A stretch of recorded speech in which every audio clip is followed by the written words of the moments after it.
Good evening, everyone. My name is Carol Fraser, and I am the president of Hollyburn Country Club, and it is my pleasure to call the 61st Annual General Meeting of Hollyburn Country Club to order at 7 p.m.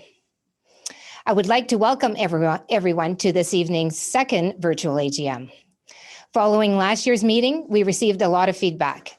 This year, members will be able to ask questions, and we have ensured that the meeting can accommodate a very large group. I do, however, ask for your patience. We have a lot to cover this evening. A few housekeeping items for tonight. All members will be placed on mute. This meeting is being recorded. There will be a question and answer period after each report and one at the conclusion of the meeting. If you have a question following the reports, please use the raise hand function on your screen. The question and answer period will be moderated by Stu Morrow, an independent retired lawyer with experience in the conduct of meetings.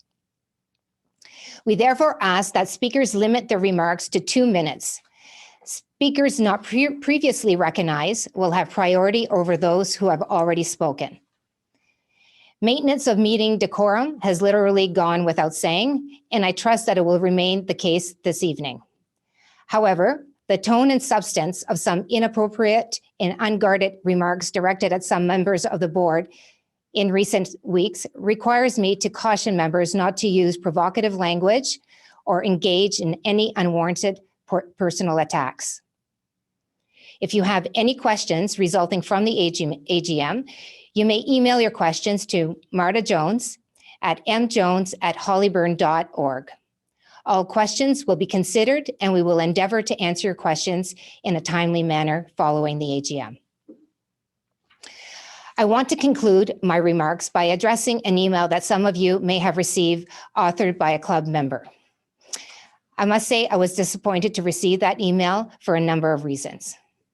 First, volunteer board members are tasked with the ultimate oversight of the club, its members, its employees, its finances, and its future.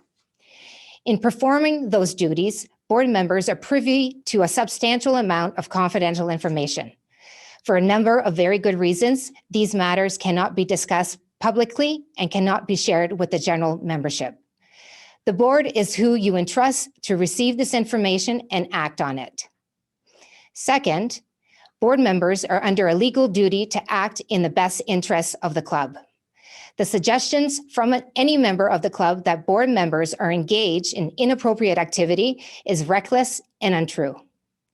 Third, for the reasons I've just discussed, I am unable to address the rumors raised in the email.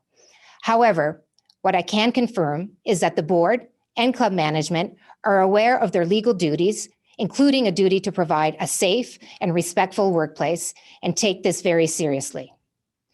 If any allegations of inappropriate conduct by any employee or member were to be received by the board, such allegations would be fully and impartially investigated, and the allegations would be responded to in a lawful manner by the club and its professional advisors.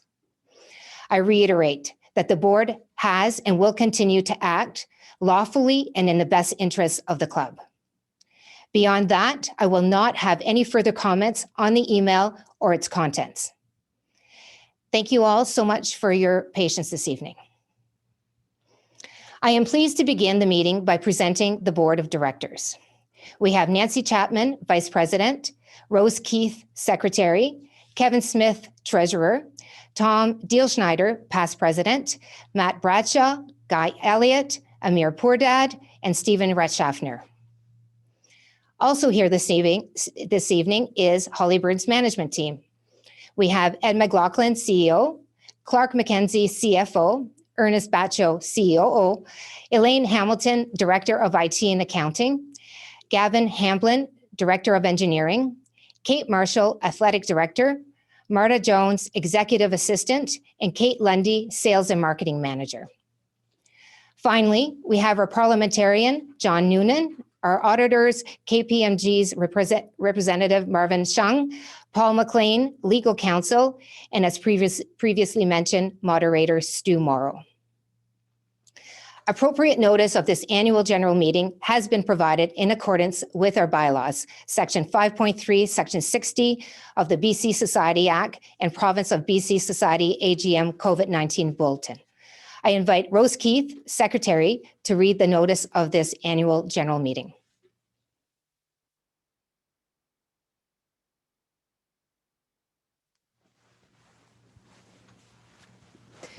Notice is hereby given that an annual general meeting of the members of Hollyburn Country Club, hereinafter referred to as the Club, will take place via Zoom due to COVID-19 on Monday, the 14th day of June, 2021 at the hour of 7 p.m.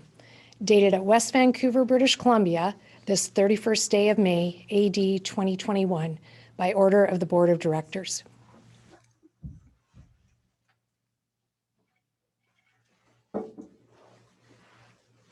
Thank you, Rose. The next item of business is the report of the Credentials Committee. Based on information in our bylaws section 5.7.1, the quorum for this AGM is set at 125.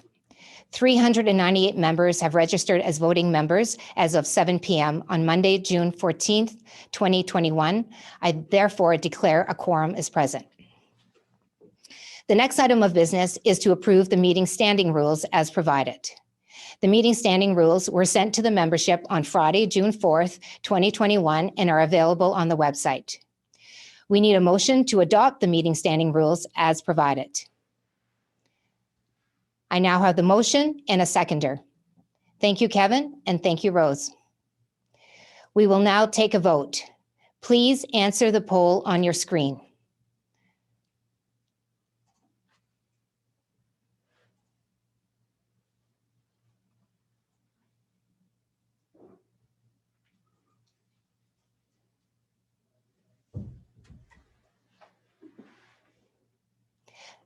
There are 2/3 in the affirmative, and the meeting standing rules are therefore adopted. The next item of business is to approve the agenda for this AGM. We need a motion that the agenda as provided with the notice of meeting be adopted. I now have the motion and a seconder. Thank you, Rose, and thank you, Tom. We will now take a vote. Please answer the poll on your screen.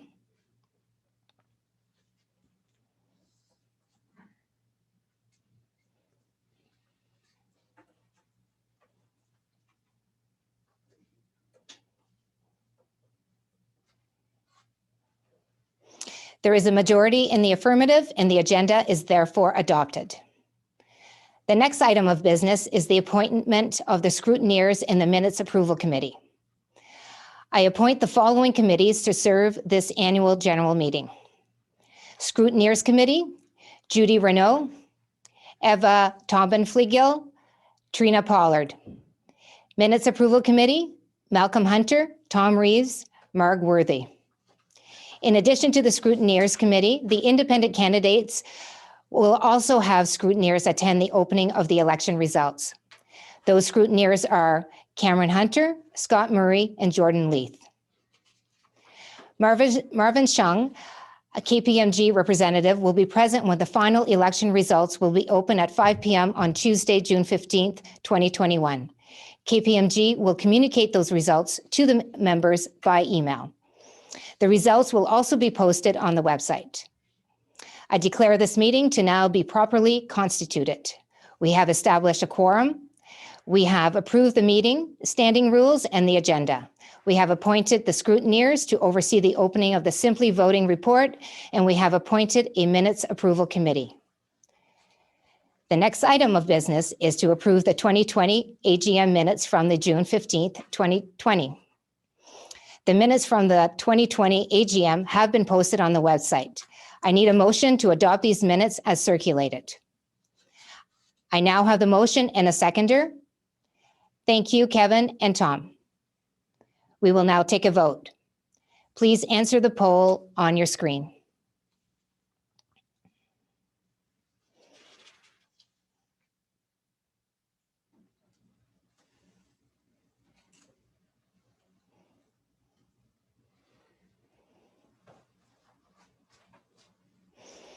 There is a majority in the affirmative, and the 2020 AGM minutes are approved.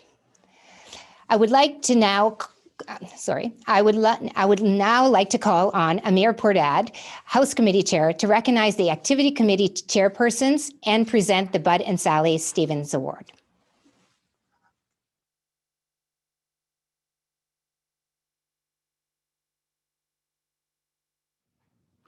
Thanks, Carol. At this time, the House Committee is proud to carry on a tradition that goes back for many years. We would like to recognize the following members who have devoted additional unpaid time to ensure our experience at the club is a memorable one. For curling, John McCoach. Bridge, Barbara Hoodspith. Figure skating, Jimmy Yee. Fitness, Chris Johnson.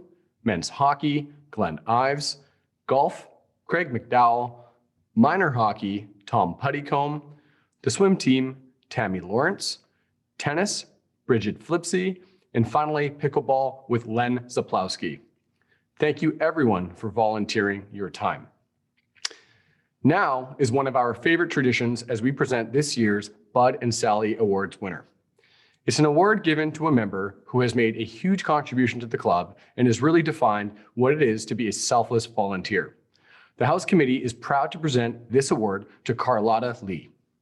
For many years, Carlotta organized the housing for the players of the Odlum Brown Van Open. After the tournament took a brief hiatus in 2016, Carlotta stepped forward to re-energize the tournament. As only Carlotta can do, she engaged the membership to participate in the tournament by providing sponsorship, housing, and friendship to over 128 players from all over the world. Carlotta has given thousands of hours, and this award is just a small token from us to say thank you for all you do. Due to COVID constraints, we were fortunate enough to have Carlotta provide us a message to everyone, so let's have a listen. Thanks, Amir. I'm thrilled to receive the Bud and Sally Stevens Award and humbled to join the amazing list of past recipients. But I'm dedicating this award to all the members and employees of this fabulous club, who without their support, the tournament would not have been possible. I merely had ideas, and the entire Hollywood community helped me carry them through. It is one of the most anticipated events of the year, as we can show off our beautiful club to the public and the world. We host players from every continent, and the tennis matches are streamed in almost every country. Thanks everyone once again for getting behind me. And for this effort, we got awarded the ATP Best Challenger of the Year Awards for 2017 and 2018, as Amir mentioned. We hope to do it again in 2022. Lastly, I'm wearing orange to pay tribute to the 215 Indigenous children found buried beneath a residential school in Kamloops. It is something we cannot forget, as it will always be part of our history. Thanks again for this incredible honor.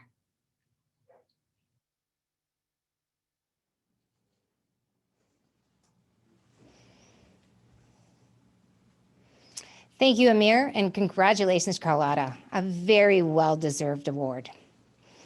The next item of business is the report of the CEO. I would like to invite Ed McLaughlin, CEO, to present his report.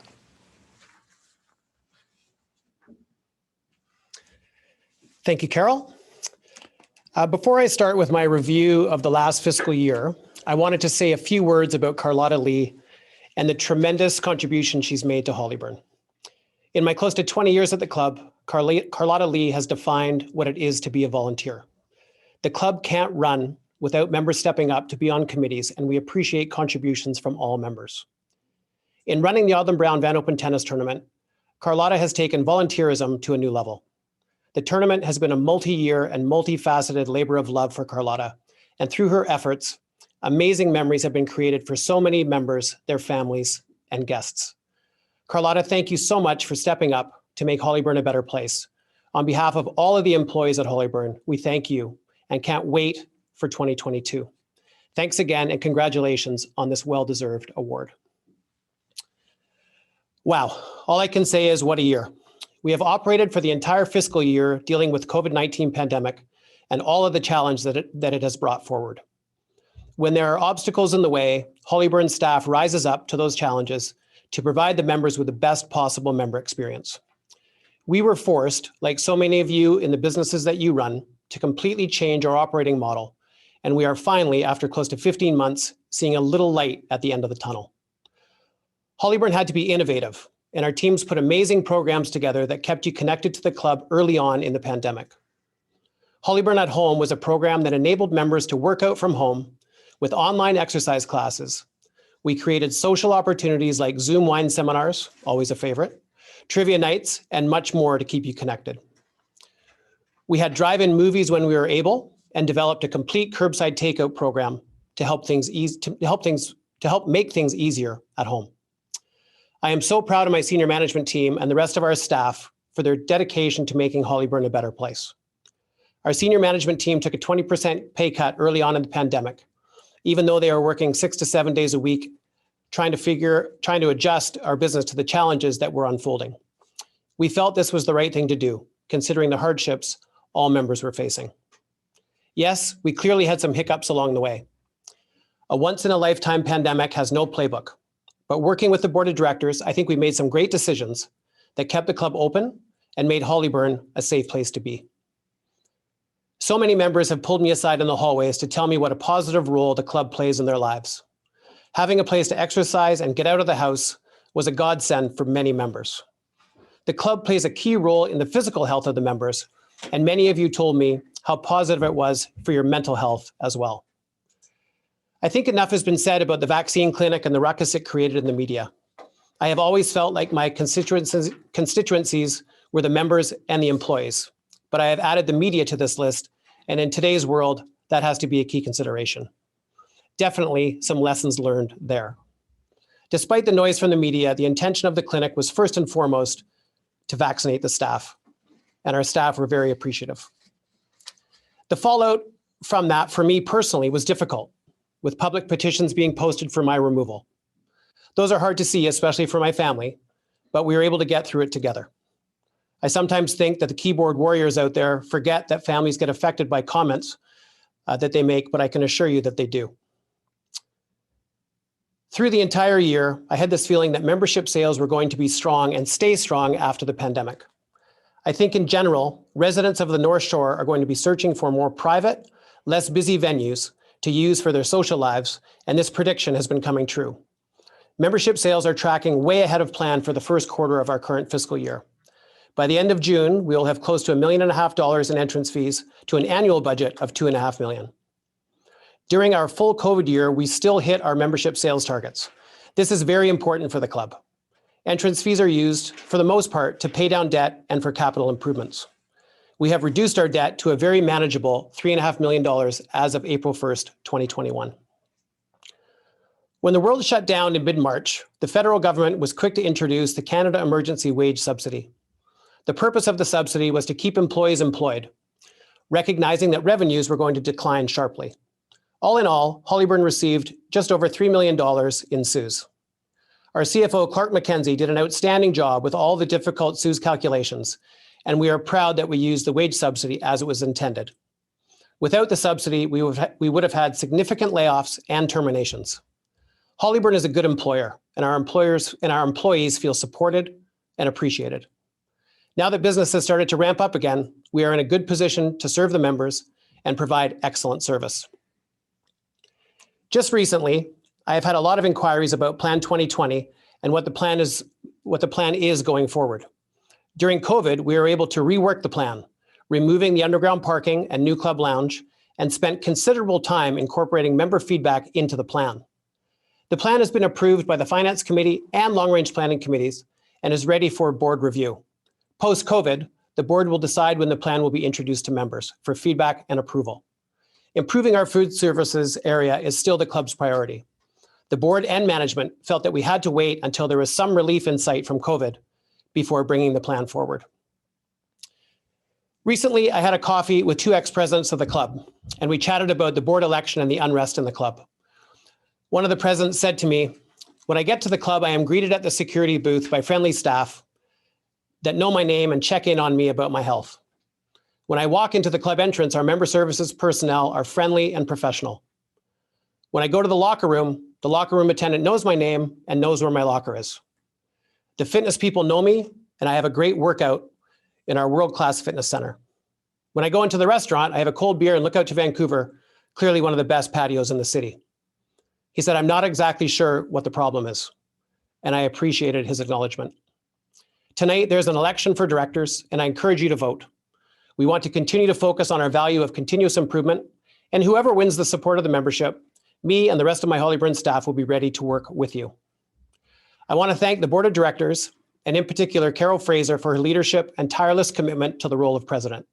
The board president is a volunteer position, and the work, Carol, that you've put in this year has been exemplary.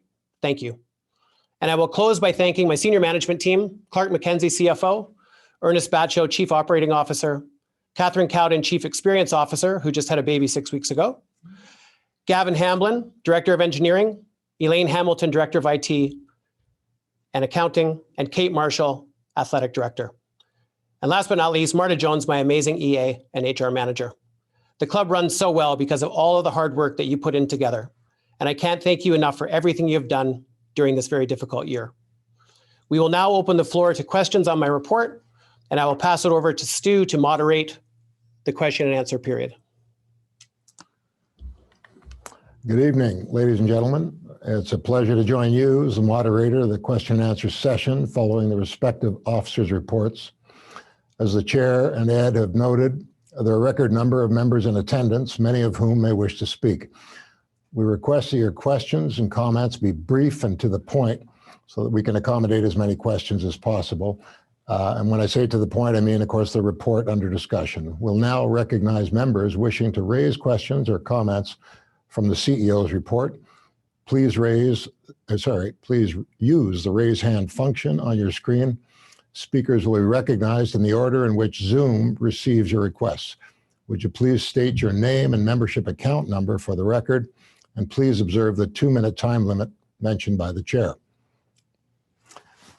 And with that, we have a number of questions already queued up. I'll first recognize Franz Gehriger. Go ahead.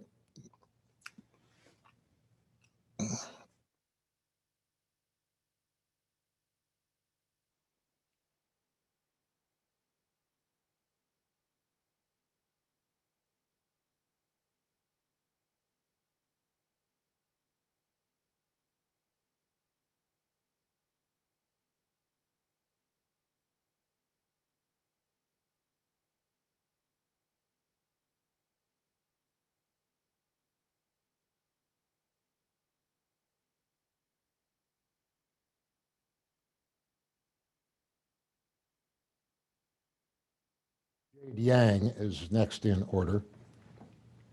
Please go ahead with your question.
My apologies, folks. The unmute function, as and when I recognize particular speakers, the person I recognize has to unmute themselves on their own terminal, on their own computer.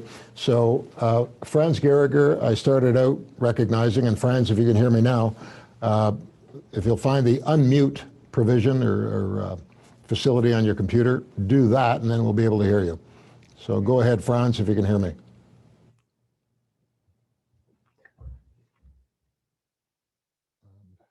No, I'm told we we can't do that, or we haven't got that. And we're burning precious time, of course. So, okay, where do you want? Okay, Taryn Falk.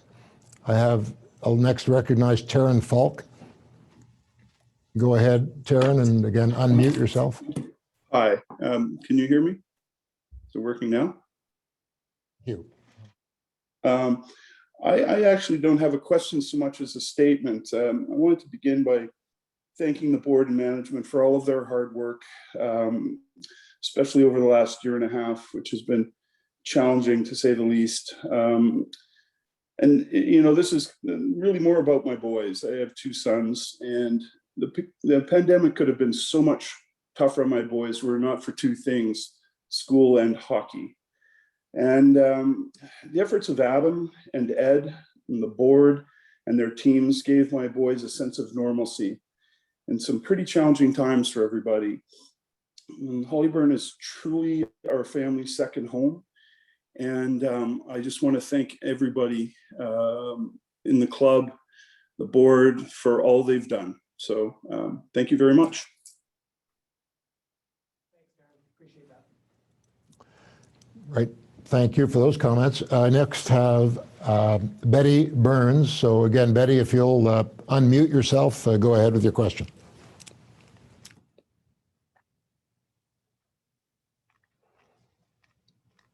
Okay. My I don't know. apologies. I did not mean to submit a question. I'd like to hear the rest of the questions. We have not heard the first two.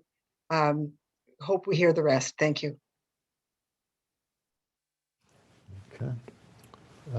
Do we? I think we have Franz Gehriger once again. Or I'm showing the computer shows me.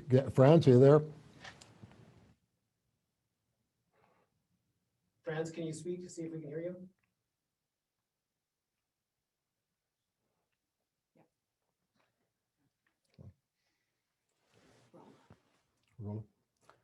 All right. All right. Next in order, I have Rola Pratel. Yes, hi Rola, there. if you're, thank you. Hi, can you hear me? Rola, go ahead. Okay, yeah, the question is if our membership, thanks Ed for your report. If our membership is up to par for this year, then why are we offering half price for the senior citizens? We have had intermediate membership at Hollyburn for a long time, where your kids, when they turn 26, can join for a discounted rate. Currently, it's $15,000, and then at 30 years of age, it goes up again, and at 34, it goes up again, so that we kind of honor the legacy of the families that are at Hollyburn. We have had a lot of interest over time for families that are at the club that may have parents in their late 60s or 70s, and they would like those parents to play more of a role in the club. So we discussed it at the membership committee and came up with an idea of kind of doing a reverse intermediate membership, where members can join at 65, 70, 75 at the different rates. And to be honest, we launched it a couple weeks ago, and we think that it's going to go very well for us.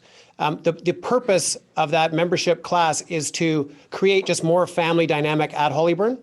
We say that we're a family club, and we thought it was a great opportunity to add grandparents if possible. Thank you. Next, I have Marjorie Hurst.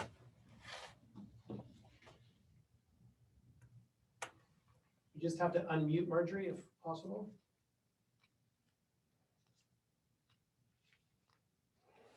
Maybe next one. Okay. Marjorie, can you hear us?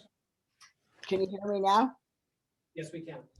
Yes, you can. Okay, I am rather distressed that the curling somehow has been decided to eliminate. And here you are asking for seniors to join your club. And here we are in a complete, absolutely disgusting that that curling is going to be eliminated. And I want to know why the curling is being eliminated. Thank you very much for your question. Each year, as part of the strategic priorities of my management team, we review sporting trends and report those trends back to the board of directors. For quite a while, curling has been kind of in a holding pattern with approximately 55 to 60 members participating in total.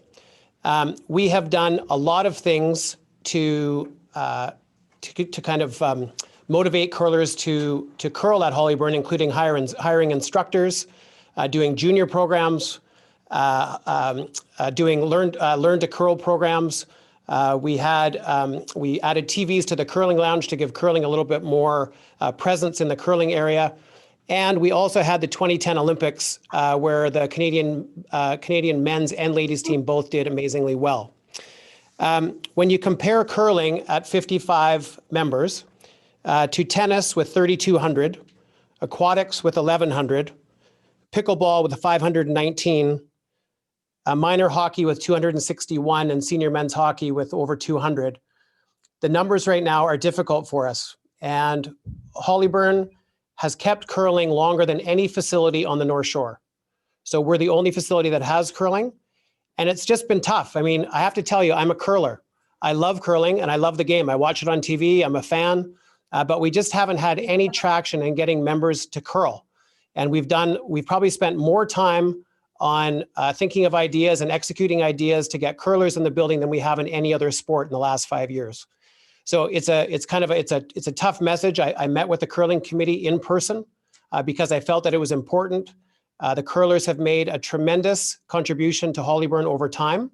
It was one of the legacy sports that started the club. And just unfortunately, it seems like we just can't get any traction in building that sport. So I'm very sorry that's where we are right now, but that is the reason. Okay, thank you. I have Barry Kirkham next in the queue. Barry, please go ahead.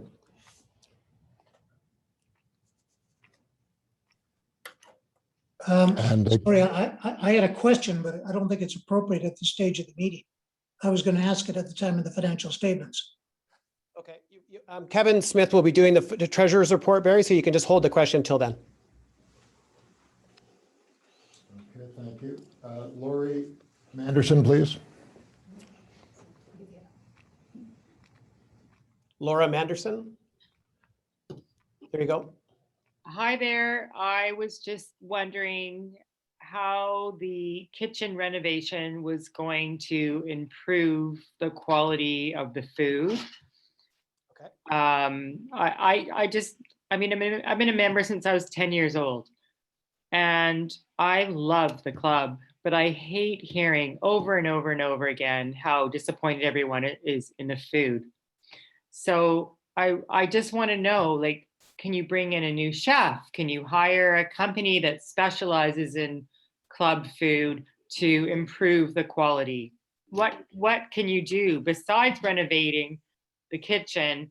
There needs to be more to be done here. Okay. Thank you for your comments. Last year, our chef, Paul Benelek, joined us from Black and Blue in downtown Vancouver. We have a new chef that just started today from Le Crocodile, two of the top restaurants in Vancouver.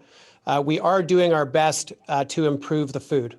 The renovation to the kitchen obviously would make us more efficient in the kitchen, but it really is up to the chefs to cook the food and to provide the quality for you that you're looking for. Food and beverage continues to be a struggle for us on the membership satisfaction side. We worked with the Food and Beverage Committee last year to make some improvements. I think that the committee felt that they had really made an impact prior to the year end. And so we are doing what we can, and we're doing our best there, but it has been a tough slog in food and beverage. So to answer your specific question, the renovation really doesn't do much for us. As far as the presentation of the food, it's really up to the personnel. And I take your question seriously, and I'll be talking to our food and beverage team this week. Thank you. Thank you. All right, thank you, Ed. We're getting on the time here. I'm going to recognize only two more questions, but I'll remind everyone that you can still submit questions after the fact to Marta Jones, and she will bring those up with the responsible individual to answer the question. So in this order, Ashley Bowman first, and then the last question will come from William James. So I'll ask Ashley Bowman to be recognized. Hi there. Apologies. I don't know what the confusion is. I did not put my name to ask a question anywhere, so I'm not sure what the confusion is. Thanks, Ashley. The raised hand is on your computer there above your name. So That's a signal for a question. Next up, Okay, then we've got room for two more. We've got, so William James and then Mary Jane Bowie, or Bowie. So William James first, and again, you got to unmute. Yeah, go ahead, Bill. Can you hear me? Hello. Hello? Okay. I'd just like you to explain the function of the executive committee, because I've had lots of emails flying around about the executive committee / the board of directors and how they function together. If you can explain that, I'd like to hear that. Sure, I'll give it a start, and then Carol may want to add to this. So if you look at Robert's Rules of Order, the executive committee is typically recommended for large boards, and Hollyburn has a large board of 16. So the executive committee works as a smaller group. It's the past president, vice president, secretary, and treasurer. In case, for example, in the summertime, if the whole board can't get together, the executive takes over that function. That's kind of the origin of that. It is part of our club bylaws, and it has served the club well for, I guess we're in our 61st year. Is there something specific about it, William, that you're concerned about? I guess one of the questions is, how much power does the executive committee have as far as policies or issues that come through the club? Are they able to vote on things and put them through without the board approving them? No, I mean, typically the executive committee really works hand in hand with the board. They're a little bit of from the management perspective, they're a bit of a sounding board. The way our kind of monthly process works is I report to the executive first a week before the board meeting. We go through all the issues at the club, kind of streamline those issues for the board meeting a week later. So typically the executive does not make calls on their own. And I'd say that would be the normal process of business. Okay, thank you. Thank you. All right, thank you, Ed, and thank you for those with those questions. We've exhausted the allotted time for the CEO's report and Q&A. So, Madam Chair, I'll turn it back over to you for the next item of business on the agenda.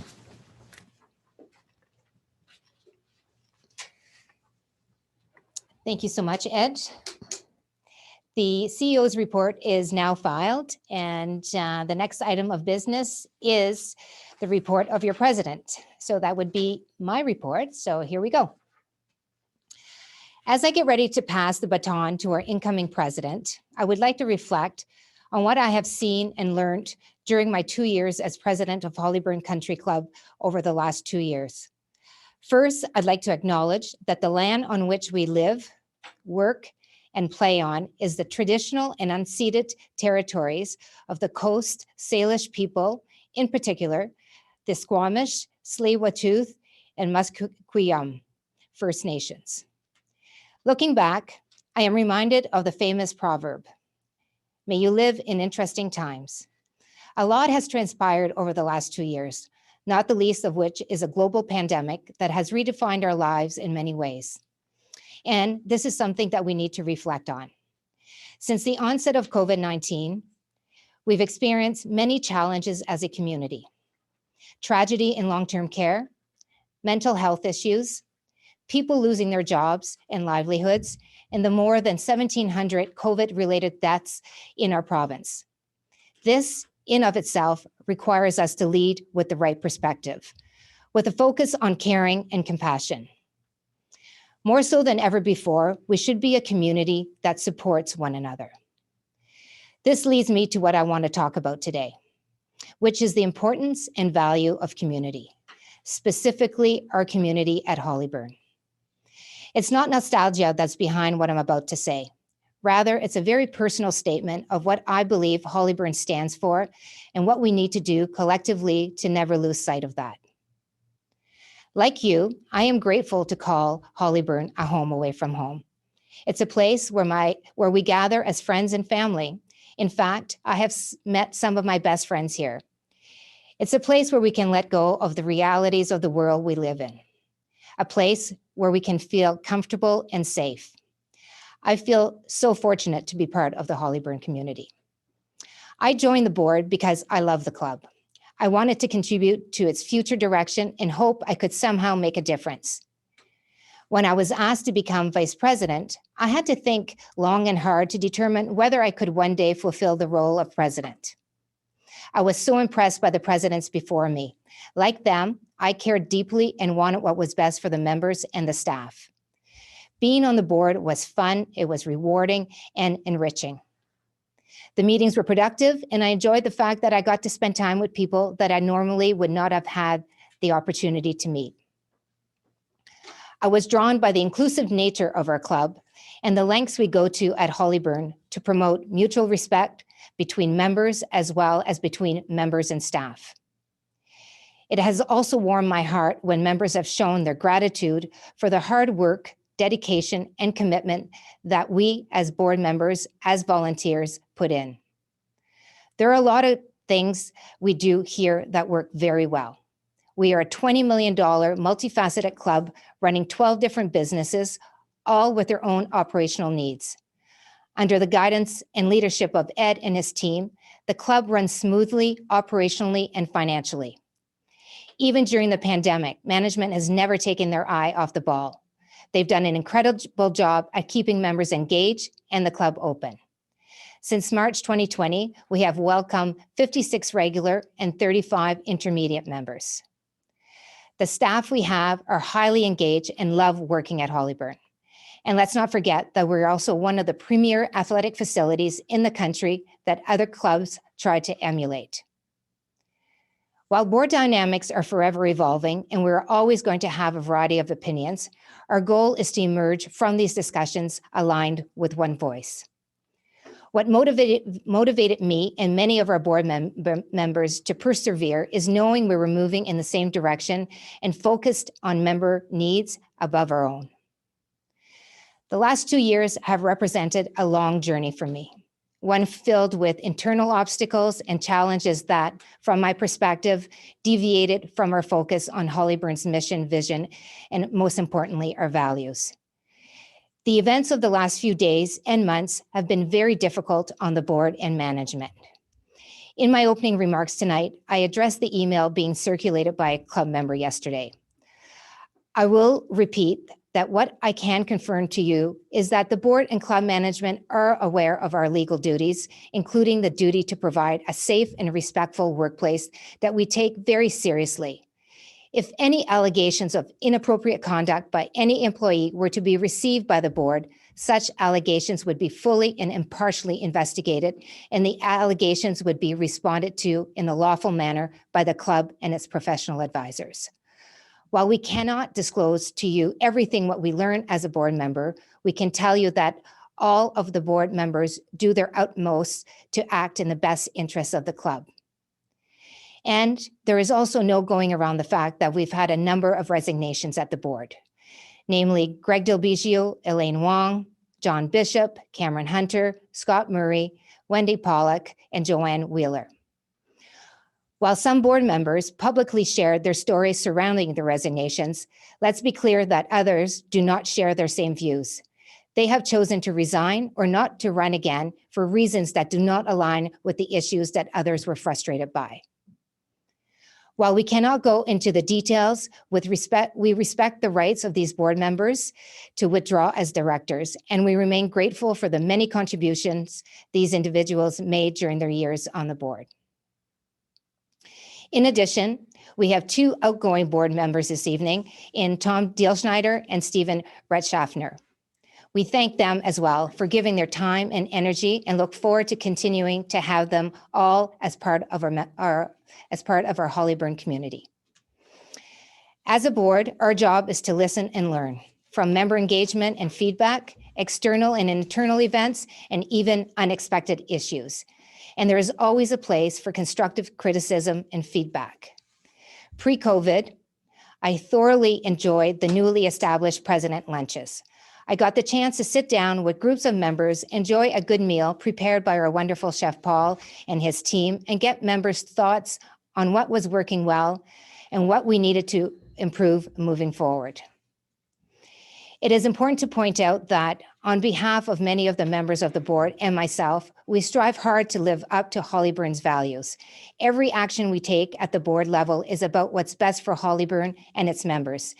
These actions should never be self-serving, nor should they come from personal agendas. This applies to all of us, including those members who are running for board positions on the board. That's why it's been so disheartening to hear rumors of conspiracy theories, election rigging, and tampering, as well as manipulation that have been falsely leveled against us. It's with a heavy heart that I share that I have been personally attacked and threatened by some members at the club. The fact that people would stoop so low has left me stunned and shocked.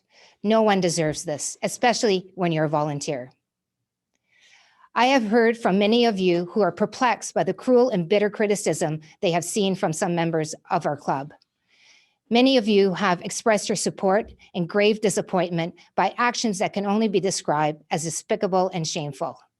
This is not the Hollyburn we know and love.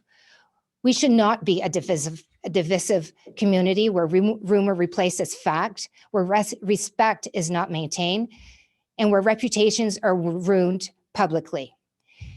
It's upsetting to see division among our members and such displays of personal interest. But as former First Lady Michelle Obama famously said, when they go low, we go high. I believe that the majority of members want what is best for Hollyburn and want to improve the quality of our club. Diversity is our strength, and we must do everything in our power to stamp out hate. What we need now is to show each other understanding, support, respect, and compassion. We need to come back together as one functioning family. On that note, it is really great to see the high level of interest and engagement from members who now, more than ever before, want to understand and be involved in what's happening at Hollyburn. For the first time in the history of Hollyburn, we have the largest number of members attending the AGM, as well as the largest board candidate pool with 21 members vying for 12 positions. Accordingly, I urge you all to carefully consider what is in the best interest of the club when voting today. Let's come back together as one united community. Hollyburn, as our home away from home, deserves it. With that, I would like to close my remarks today. I thank you for listening. I don't have all the answers, but I have hope and confidence we can find a way to get back to a Hollyburn we can all be proud of. Thank you. We will now open the floor to questions. I will pass it over to our moderator, Stu. Great, thank you, Madam Chair. Again, we'll proceed as we did before in the order in which the questions come in. Please use your raise hand function for questions or comments now on the President's report. For the record, again, would you please state your name and account number when I call on you? I'll first recognize Victor Sao. So again, if you'd state your name for the record and your account or membership number. Hi, my name is Victor Sao, and if account number is 65210. Can I speak now? Yes, you can. Okay. Mr. Fraser, thank you for your report. I've heard you spoke about the respect for other members and the fact that the land of our club is being those of the traditional territories of the 3 First Nations. On that point, I'm here to express my great concern over privacy as a board member in this AGM. I want to draw your attention to an event from last year about Mr. Stollery's inappropriate remarks and some that I consider offensive behavior. This is on February 22nd, 2020. I was meeting with a few friends at the club. That was afternoon. I think this was around 3 p.m. I was.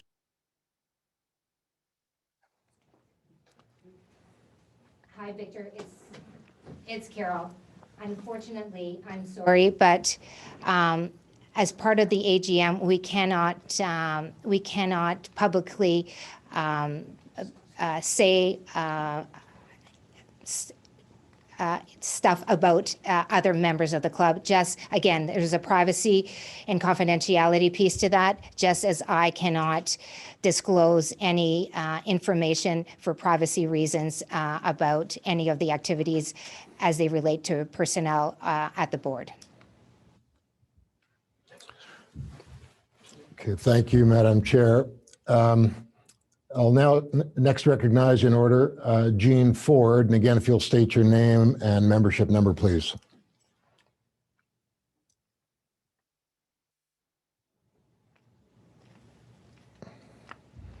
And you have to unmute. My terminal shows that Jean's, there you go. Sorry, that was a mistake. My hand should be down, not up. Not up, there we go. Okay, we'll turn to the next hand that's up, okay? Sylvia Butterworth, your hand is up, so please go ahead and unmute your terminal and give us your membership number if you would.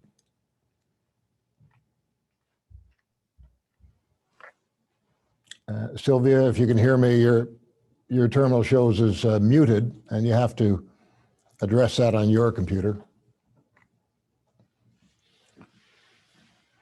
Okay, we may get back to Sylvia in a moment. Jean Ford is next. Jean Ford. Account number, sorry, name and account number, please. You're still muted, Jean.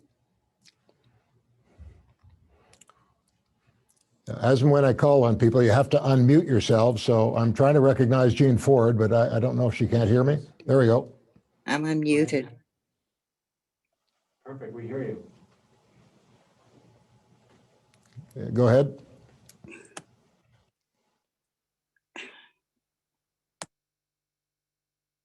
No, we've lost Jean. Okay, Barry Kirkham. We have Barry Kirkham, and we heard from Barry a few minutes ago. So Barry, please go ahead.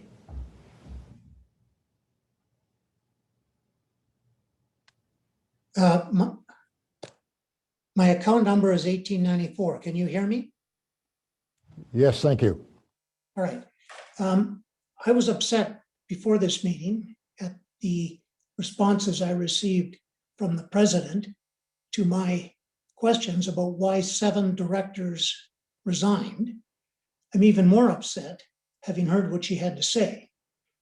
The innuendo that she makes, that rumor replaces fact, that displays of personal interest are triumphing over the best interests of the club, are completely unfounded. I have 3 questions. First. Yeah, Barry, I'm sorry, I'm going to have to cut you off. We're straying into issues which the chair addressed in her opening remarks. The club and the board have taken legal advice on these things.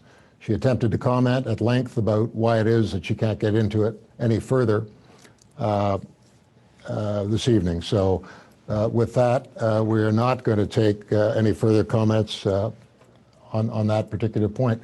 I'll next recognize Charlotte Fichetti.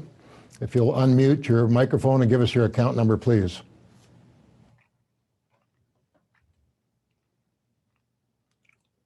Charlotte, if you can hear me, you need to unmute your computer.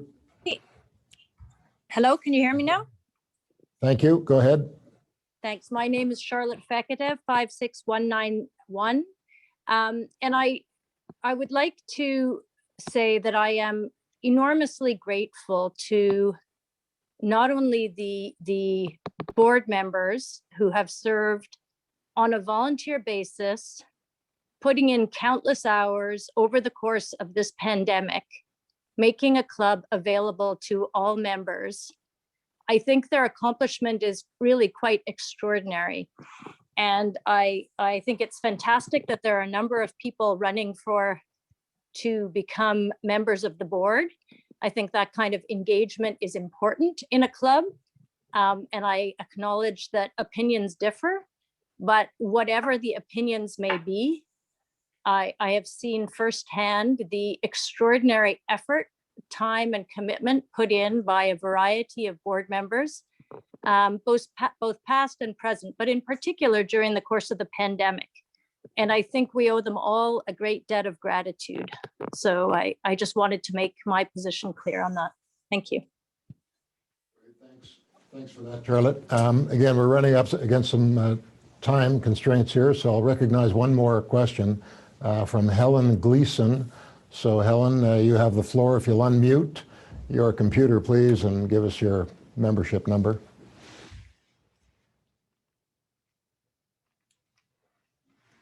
Helen, if you can hear me, you're still on mute.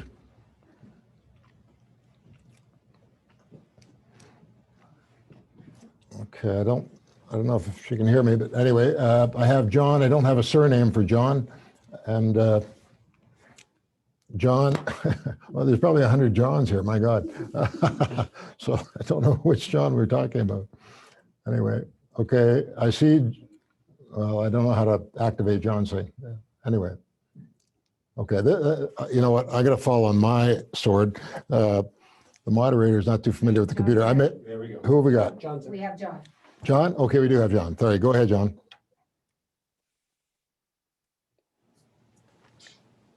Yeah, John, will you give us your name, full name, and membership number, please?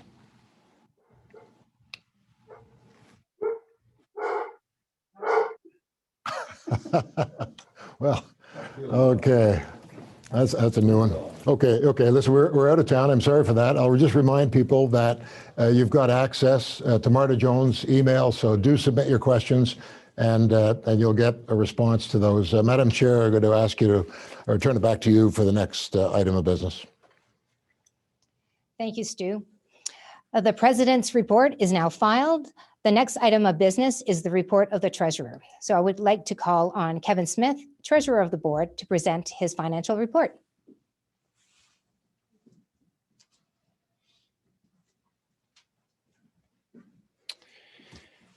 Thank you, Carol. Good evening, everyone. I'm pleased to present the audited financial results for the club for the fiscal year ended March 31st, 2021.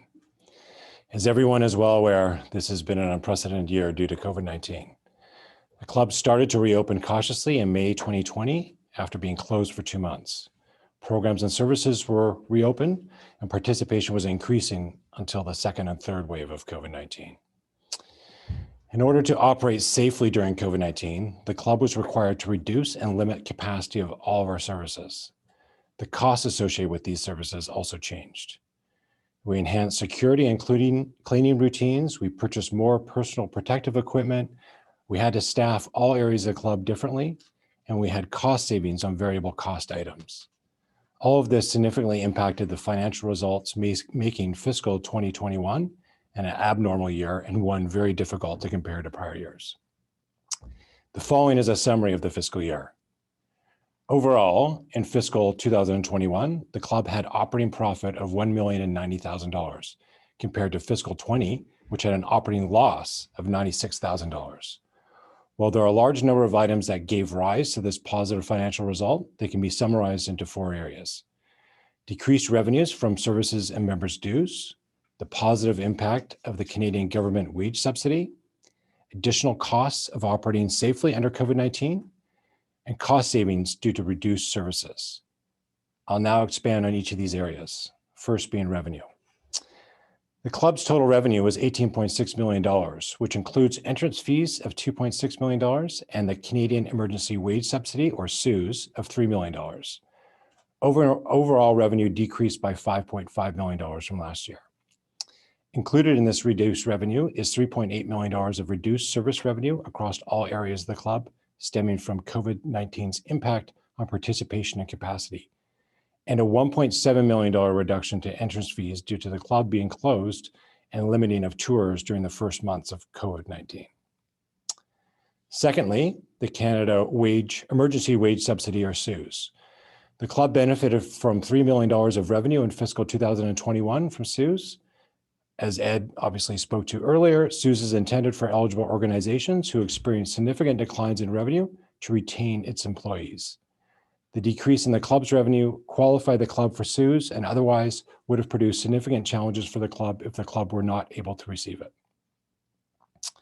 Third, additional costs due to COVID-19. The new COVID-19 rules and regulations required many changes to how the club actually operated. Security was added to the top of the driveway, and there was an extra cost required to install safety features to prevent the spread of COVID-19. The increase of cleaning the club required more labor hours and cleaning supplies, not only in the cleaning personnel, but in fitness attendants, lifeguards, F&B staff, and support personnel.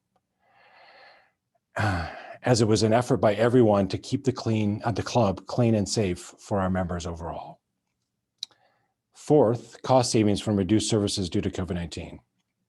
The club was able to save $150,000 in administration expenses and additional $150,000 in utilities. Due to the COVID-19 gathering restrictions, the club was unable to offer many member special events this year and thus saved $200,000. And finally, transferring The View to an online publication saved the club $70,000. Food and Beverage has worked hard to offer an enjoyable service for our members, but was hardest hit financially due to COVID-19. June started with tables socially distant apart and a maximum of 6 individuals per table. The year ended with only outside dining. Due to COVID-19, catering was non-existent, and the bistro had limited opportunities. Food and beverage revenues decreased from $3.4 million to $1.3 million, and food and beverage costs reduced from $5.1 million to $2.8 million. The CEWS allowed the club to keep employees employed, even with the drop in revenue. In April 2020, the club's mortgages of $6.5 million matured, and the club refinanced $6 million and paid off $500,000 in principal. At fiscal 2021 year end, the club had a long-term debt outstanding of $5.7 million, and April 2001, subsequent to a year end, the club paid down an additional $2.2 million, bringing the club's long-term debt to just over $3.5 million today. As we cast our eyes forward next year, the Board of Management expect another challenging year. We'll be operating under a prudent budget that will continue to safeguard our membership and staff while limiting discretionary expenditures. I would like to thank the members of the Finance Committee for their volunteer time, work, and direction over the past year. KPMG, the club's external auditors, completed the fiscal 2021 audit and issued an unmodified opinion on the club's financial statements. The auditor's report is included in the annual report. We will now open the floor to questions. I'll pass it over to Stu, our moderator, to take the questions. Great, thank you very much. All right, I'll recognize Cam DeFreshy, I believe it is. So Cam, if you'll unmute yourself, identify yourself by name and membership number. You've got the floor, Cam. Hi, can you hear me? Thank you. I had actually my hand up from the last Q&A.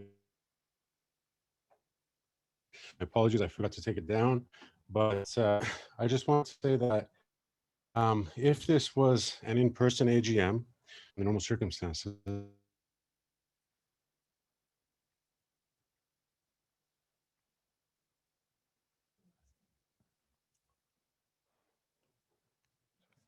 Sorry, I've lost him. No, okay, I beg your pardon. I've lost Cam. Okay, I'll turn next in order. Tom Longworth. So Tom, if you'll unmute yourself and give us your name and membership number, please. Tom Longworth. Well, Tom, is he there? No, okay, we'll turn next to Betty Burns. Betty Burns, I'll recognize you. Please unmute. Give us your name and account number.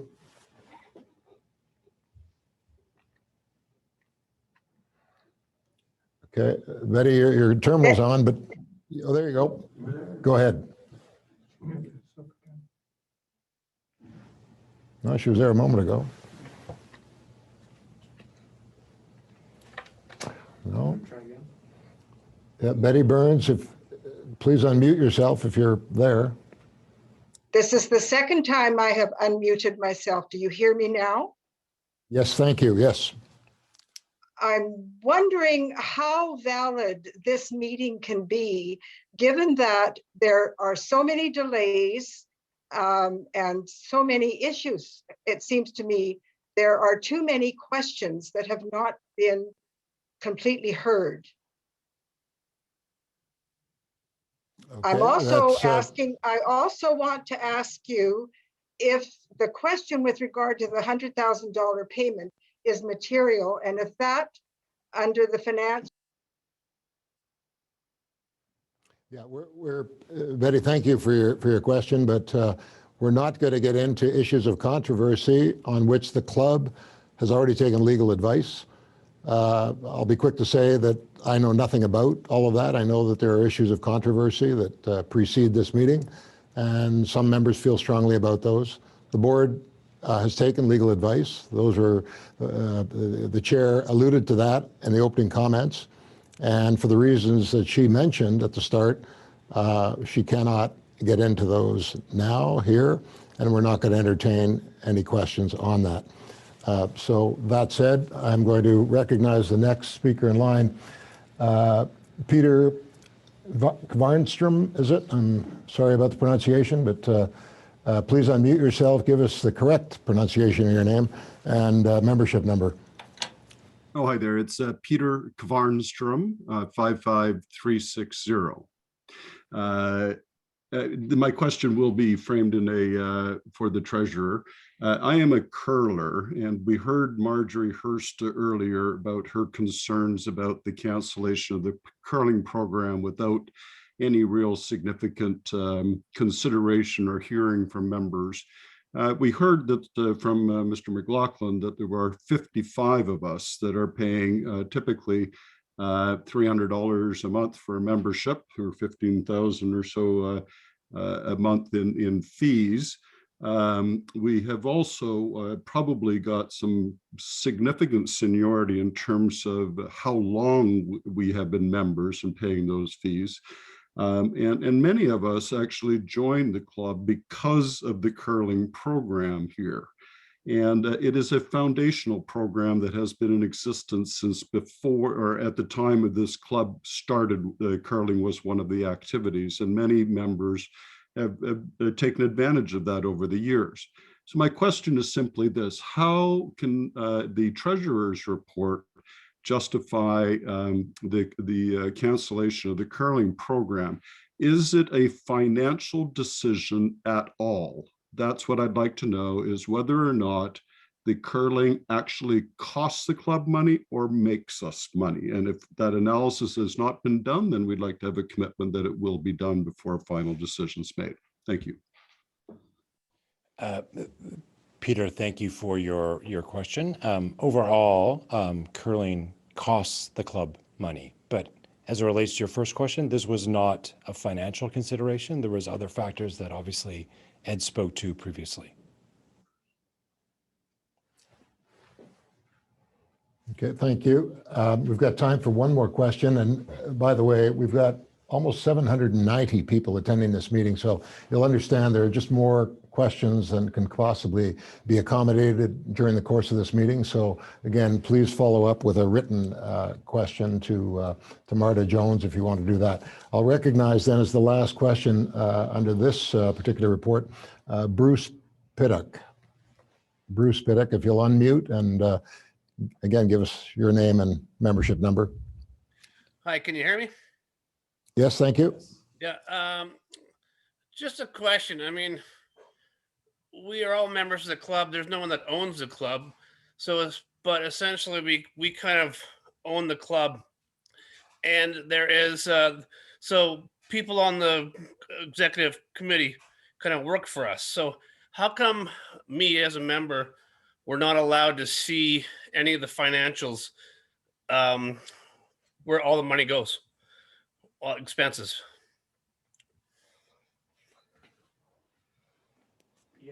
Bruce, I guess I'm not sure of your question, because obviously the financial statements are disclosed in the annual report. Obviously, they're audited by KPMG and they're disclosed within the view, as well as you can see them separately and disclosed on the website. Yeah, what about the salaries of the people that work for us? There's lots of confidential information like any financial statements that we won't disclose to obviously those expense items specifically. So yeah, no, it's just interesting because there's we have 8 seasons tickets to the Canucks games that members don't use, and there's a lot of members that don't even know about that. And it's a question. There's a lot of expenses that Bruce, aren't we really actually accounted for. we don't have 8 seasons tickets, so I think that's a false statement. And I think at the end of the day, like any other company or non-for-profit, salary information and information like that would not be disclosed, but we do not have anything or any expenses of those nature. Okay, thank you.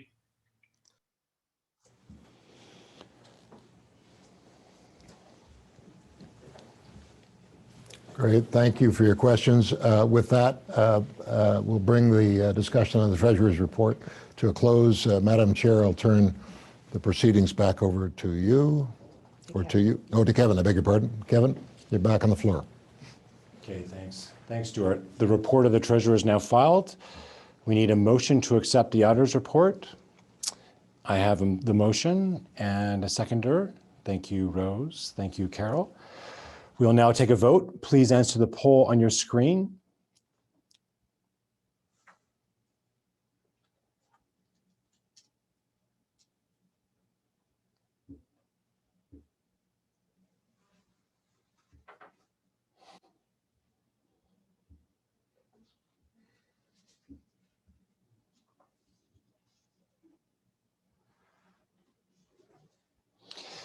There is a majority in the affirmative and the auditor's report is accepted. The next item of business is the appointment of the auditors for the fiscal year 2022. Because the motion comes from a committee, a seconder is not required.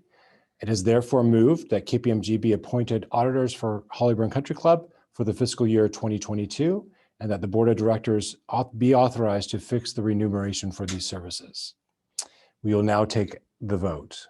Please answer the poll on your screen.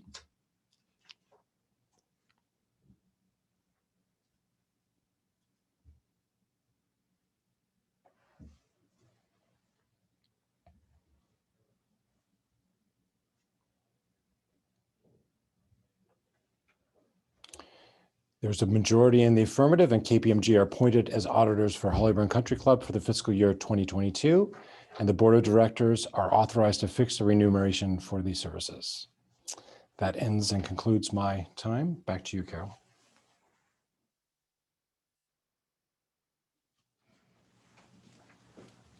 Thank you, Kevin. The next item of business is the election of directors. I would like to call on Tom Dilschneider, Chair of the Nominating Committee, to present the slate.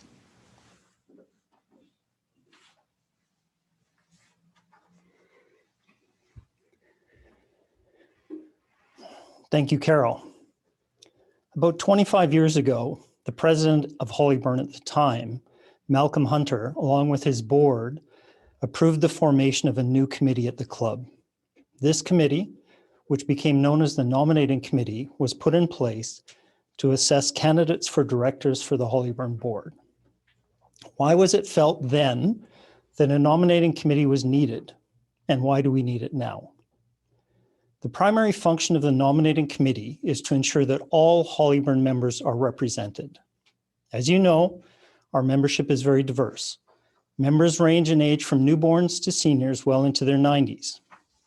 We are blessed with a membership with great cultural diversity. Members use the club in very different ways, depending on their interests. And members expect the club to respect their individual needs equally. This is challenging. The nominating committee was established to balance the board with a blend of age groups, cultures, and members representing the different activities of the club. The board also needs a blend of skill sets and career backgrounds. We strive for an equal mix of men and women. Why not an election of board members every year? There are many reasons, but I will mention 2.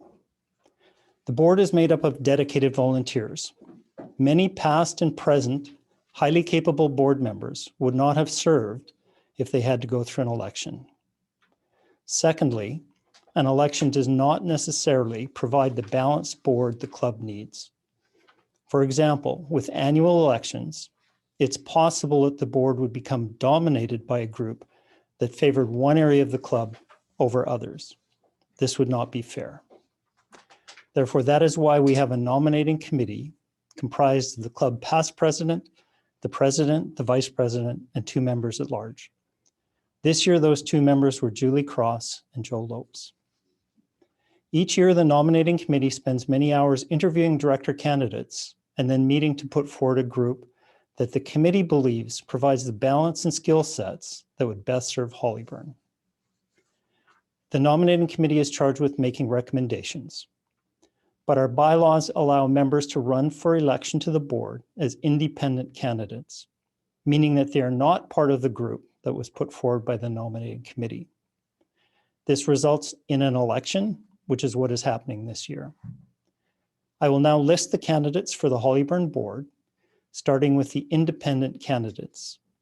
Each of these candidates were nominated by 5 sponsoring members: Brent Brisky, Anna Day, Doug Holman, Diane Kennedy, Rola Prietel, Angus Reid, Susan Stewart Griffin, Jeff Stollery, Julia Zhu.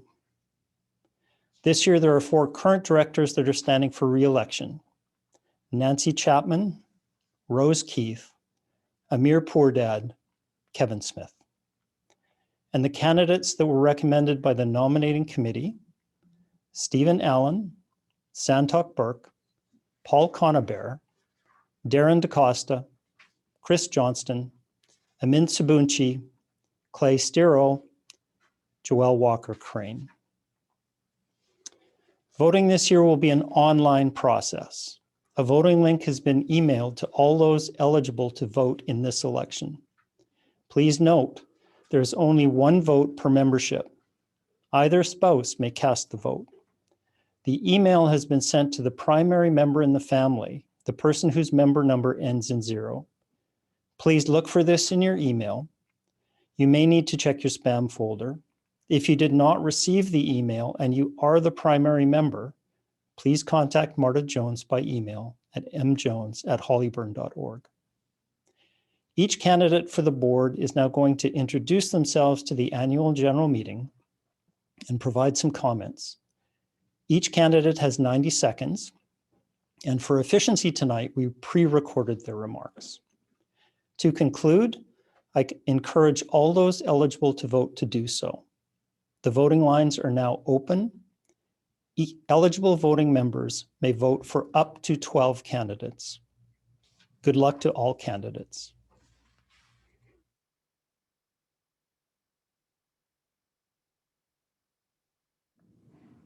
Hello, fellow members.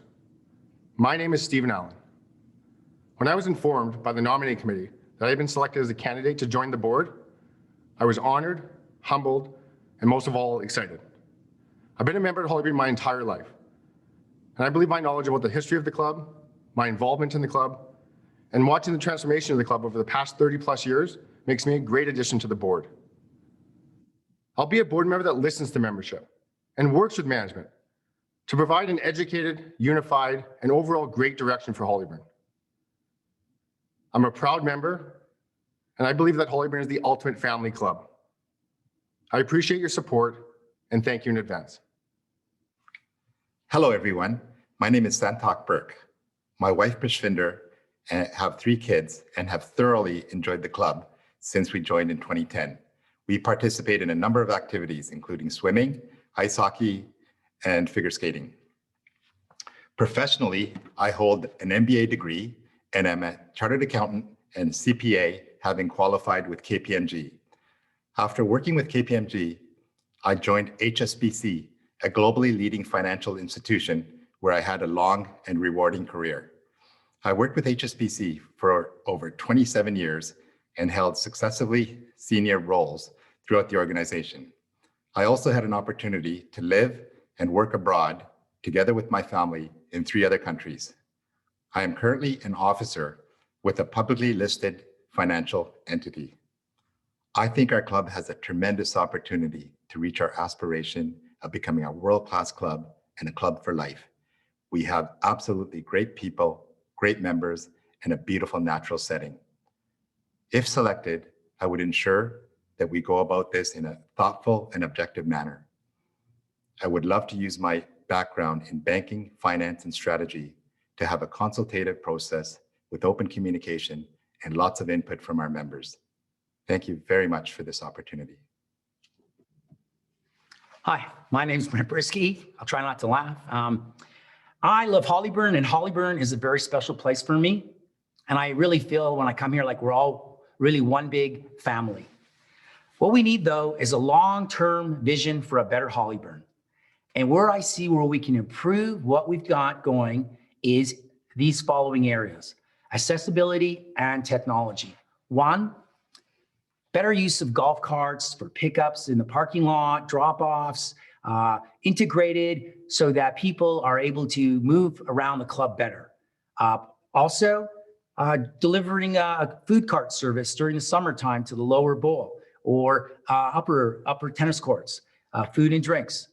Also, modernize instruction methods using video technology in every department of Hollyburn sports.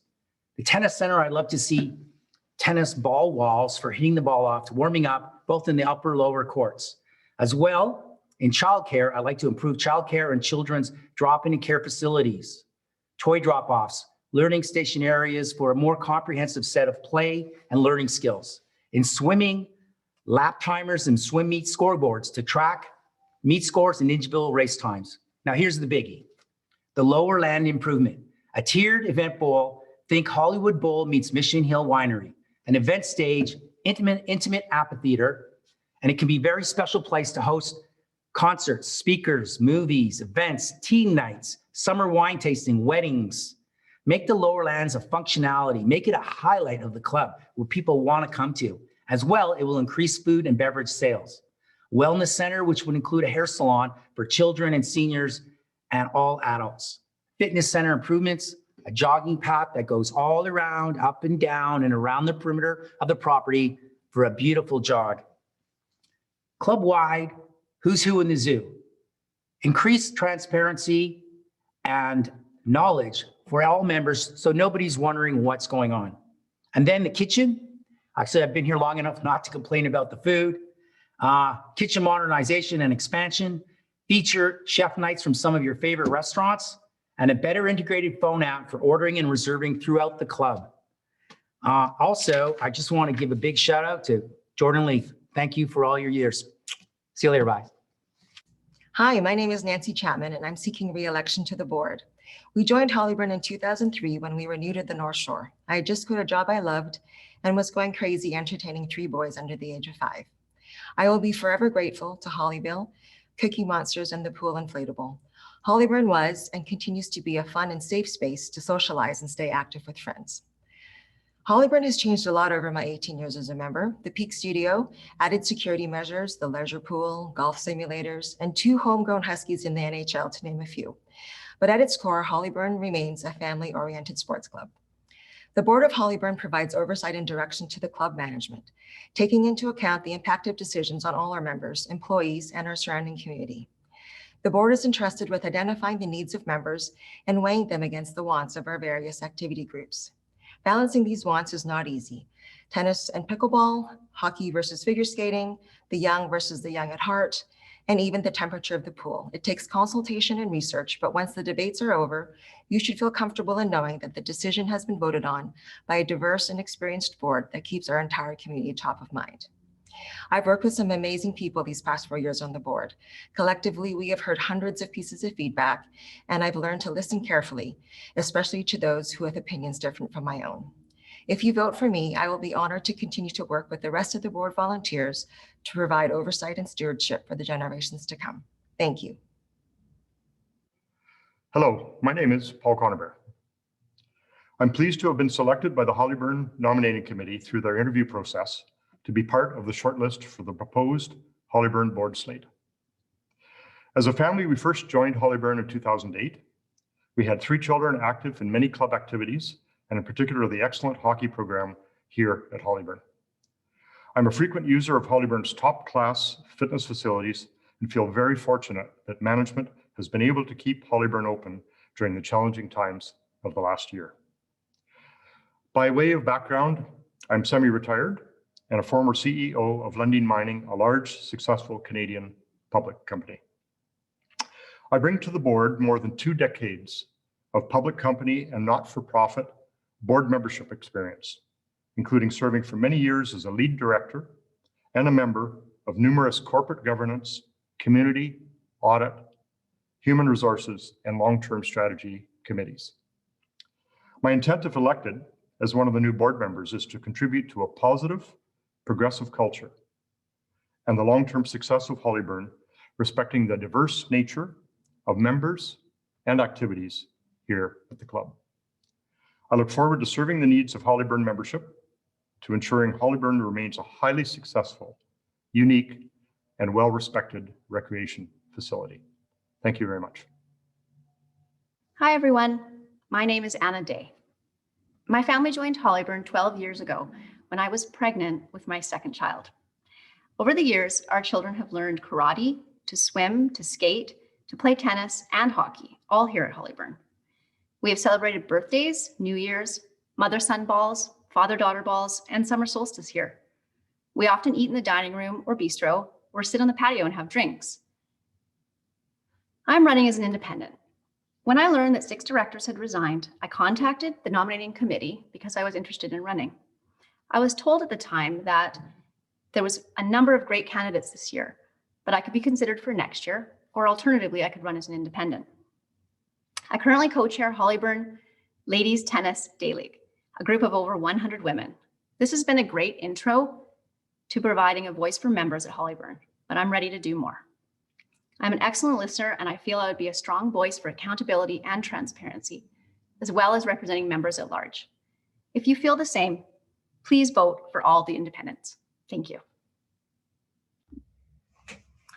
Hi, my name is Darren DaCosta. I'm a CFA charter holder, Canadian chartered accountant, and US CPA with more than 20 years of business experience. I've worked in large and small organizations and have been the founder of a startup, which I sold in 2015. I'm a father to 2 boys, age 12 and 8, and I'm married to Megan Jameson, who grew up in West Vancouver. We're extensive users of the club. My boys participate in hockey, karate, tennis, pretty much anything we can do to keep them busy. We play pickleball there together as a family on the weekends when the weather is good. I'm running for a board position because I want to see the club's reputation grow. The people, programs, and facilities become the envy of clubs across Canada. We've been members since 2005. However, most of that time we've been abroad, living in cities like San Francisco, Chicago, Bellingham, Washington, and Barcelona, Spain. I hope to bring some fresh perspectives to the board and continue to work on the great work that's been done by previous boards. I'm supported by the nominating committee and ask for your vote. Make sure to cast that ballot. Thanks so much. Hello, my name is Doug Holman, and I'm running as an independent for the Hollyburn board. I've been a member of the club since the 1970s and previously served for 6 years on Hollyburn's board. I'm running for the board again because some recent events have troubled me enough to question how our board operates. For me, it began with Plan 2020. Among other things, I learned that several board members were opposed to some or all of Plan 2020, but were shut out. I also learned a previous club treasurer resigned in the period during which Plan 2020 was being devised. In addition, I was shocked to learn that food and beverage was losing $300,000 per year. With the changing of directors in 2019, I had hoped that these kinds of things might now be behind us.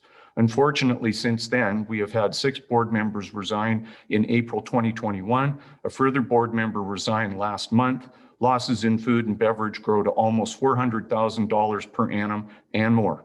Something is clearly wrong with how the board operates, and I want to fix it. If you elect our independent slate of 8 nominees, we will begin by reforming how the executive committee of the board is chosen. We will also make the necessary changes so that all directors are included in all material decisions, not just the executive committee. We will also insist on more board-level financial oversight of the club's business operations and any future expansion plans. Please help us fix the board by voting for our independent slate. Thank you very much. I'm Chris Johnston, and I'm running for the Hollyburn Board of Directors. I'm a member of the diverse slate carefully selected and vetted by the club's nominating committee. The members of the slate represent all corners of the club's membership. I have no agenda other than to serve the club and to work with all stakeholders to make the club better. My unique perspective comes from the fact that I did not grow up as a member at Hollyburn or any club. Rather, I worked at two clubs growing up. I think that brings a unique perspective and understanding of the issues that the club faces, both from the public's perception of the club and in dealing with our dedicated staff. I'm a courtroom litigation lawyer by trade who has represented private clubs in the past. I've acted for boards for strata. I served a term as the chair of the Labor Relations Tribunal in the Cayman Islands. I routinely give advice concerning boards and governance issues. As a member at Hollyburn for 12 years, I've also served the Hollyburn community for about 10 years on the fitness committee, with many years as secretary and chair. Those who know me know I'm nothing other than transparent. I tell it like it is. I'm a keen negotiator and an experienced professional in dispute resolution. I will bring that same tenacity to Hollyburn's board. I will bring the same drive as an ultramarathon runner to the board. I look forward to the opportunity to serve the members, share their vision with the board, and ensure management makes that vision a reality. Thank you for your time and for your vote for Chris Johnston as part of the nominating committee slate. Let's work together. My name is Rose Keith, and I'm putting forward my name for re-election to the Board of Directors. I've been a member of the Board of Directors for the last 3 years and have served on governance, membership, and food and beverage. Prior to serving on the Board of Directors, I chaired the swim team committee for a number of years. I have been a member of the club for almost 30 years. My husband and I have enjoyed a variety of activities at the club, including squash, fitness, swimming, and most recently, tennis and pickleball. We also like to come up to the club for dinner or a drink. We have 2 teenage daughters who are graduating this year, and they've been very active at the club with the swim team. I've been a lawyer for almost 30 years, and in my practice, I advise both employers and employees on workplace-related issues, including statutory requirements, contractual issues, terminations, and human rights issues. I am also regularly hired by other lawyers to assist in resolving disputes between their clients, either as a mediator or as an arbitrator in deciding the issues. I've also served on a variety of boards. Currently, I am the chair of the BC CBA Women's Lawyers Forum. I'm the past president of the Trial Lawyers of British Columbia, and I'm a past chair of Cycling BC. My vision for the club, I am sure, is one that I share with every member, every employee of this club, and of our management team. That is to ensure that as a club, we are continuing to meet the needs of all of our members. Our club is a diverse community with members who enjoy a diverse range of activities. My goal is to assist the club in continuously improving our services, our facilities, and our programming. As a member of the board, I will work to ensure that our club continues to be safe, respectful, friendly, and family-oriented. Thank you. Hello, my name is Diane Kennedy, and I'm addressing you today because I am running as a candidate for director. With the resignation of 7 board members, 12 seats of a 15-member board must be filled. This unprecedented situation prompted 9 independent members, including me, to come forward to run as member-nominated candidates. Directors are elected for the capability in listening to member input, evolving a strategic plan aligned with club goals, and providing clear direction so that management can responsibly plan and execute the objectives. A strong independent board operates separately from management. Good leadership, transparency, and open communication with the Hollyburn membership is critical to developing confidence and trust in the board. I've recently retired from academia, specifically as a professor in the electrical engineering degree program at BCIT. By its nature, academia is an organization that thrives on management by committee. For a committee to effect positive change, the ability to embrace conflicting points of view and bring forward a unified voice requires communication and leadership skill. These skills I bring to the board. I very much enjoy working toward common goals in a collaborative and respectful manner. I look forward to representing you, the members, as we move forward to implement our strategic vision and ensure the club is recognized for exceptional governance and strong management. Thank you. Hi, everyone. My name is Amir Pordad. I serve as chairperson for the House Committee, and prior to joining the board, I was past chairperson for the Tennis Committee. Tonight, I'm asking for your support to get reelected to the board. I joined the board as I believe in the basic principles of putting our membership's best interests first. In my professional capacity, we refer to this as a fiduciary duty. For those of you unfamiliar with fiduciary duty, it means as a director, we have to put the financial, moral, and reputational interests of the club ahead of our own. I am proud to say that the composition of the current board upheld that duty. I specifically want to thank the entire staff and management team, Carol Fraser, and my fellow board members for their tireless efforts in navigating our club through the worst health pandemic we have ever faced. When I reflect on this last year, of course, there were lessons to be learned. But to keep our club open, staffed, and operating is something truly remarkable. Many members were grateful to use Hollyburn as an escape, and I am no exception. For this year's AGM, the nominating committee spent additional hours interviewing many qualified candidates. To all of the candidates who are looking to volunteer your time to Hollyburn, thank you. After careful consideration, the nominating committee has put forth a slate of diverse and passionate members who I am asking you to vote for. The slate is chosen to represent all areas of the club's members, from activities, demographics, as well as qualifications. Thank you again for the opportunity to continue to serve.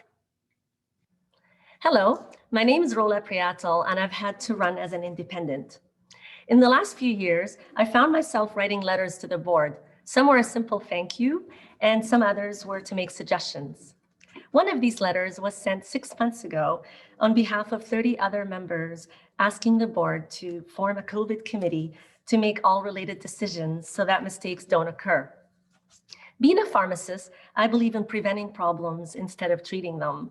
And being a business person, I believe in making every aspect of an organization efficient and financially feasible. I'm asking for your vote for the independent slate because I believe that we, while different in our skills, can elevate the board to a highly functioning level where every person on the board is contributing in their own expertise and where jobs are divided in the most competent ways. I know how an effective and an inclusive board runs, and that the main job of the board is to serve you, the members. They say if you want to get something done, give it to the busiest person. I am that person. I have a growth mindset, and I know that I'm not going to know everything, nor have every answer, but I know where to get the answers and how to use the wealth of resources of our membership to come up with the best solutions. I can communicate in 4 languages, but I believe that the language of transparency is the most effective and efficient one. Thank you for taking the time to be here and to vote. Hi, I'm Angus Reid, and I've decided to run as an independent for the Hollyburn Country Club Board of Directors. I've been a member of the club since 1992, and my 2 grown children and their families are also members. I've made the decision to run for this important position because I think we're at an important turning point in the future of the club. Never has it faced so much tumult in such a short period of time. This began with the COVID debacle, which brought shame on the club both locally and nationally. Then we had dueling petitions over the future of management, which also received a lot of publicity. Finally, we've had 5 or 6 or maybe even more resignations, early resignations from directors who are being fairly tight-lipped about the real reason they've resigned. I think it's time for us to open the windows and let some fresh air come into the strategy and board process here at Hollyburn. I'm joining 7 other very competent members in an attempt to bring a new perspective, if you will, a reset to the board. Our objectives are clear: better fiscal management and accountability, more transparency, and a better way of listening to members. That's where we stand. I hope you'll support us. Thank you. Hello, my name is Amin Sabunchi. I have been living in West Vancouver since 1990. My family has been a member at the club since 2014, and we are quite active with the club, especially my 2 boys, Ben and Sammy, who are 5 and 9. We use the club for various activities daily. What I can offer to the members at the club as director is 20+ years of experience in sales, construction development, and customer acquisition and retention. all of which were in managerial and leadership roles. Simultaneously, 6 of those years, I was also in the restaurant industry, and at one point earned the Best New Restaurant on the North Shore, awarded by Vancouver Magazine. Areas that I believe I would serve the club best are the restaurant, general club improvements and upgrades, and creating more activities for our youth. I have also in the past and still currently sit on dozens of boards, chambers of commerce, and various volunteer councils. Club culture and member experience are very important to me, and I'd like to give back and make an impact to this club that my family uses daily. If selected to be one of your directors, I'd like to do my best with my fellow directors to govern and implement policies to create an excellent club experience, to be transparent, and above all, be the voice of the members without any personal or hidden agendas. I want to thank the nominating committee for selecting me and giving me this opportunity to run for the position of director at the club, and I'm honored to be among such talented and experienced nominated members. Having recently met and had a chance to speak with all 12 nominated directors, I can see why we were all selected. Thank you again for this opportunity. Hello, my name is Kevin Smith, and I've been a member of Hollyburn's board for the past 4 years, also serving on the long-range planning and finance committees. I've also been the club treasurer for the past 2 years. Prior to the board, I was a member at large on several club committees.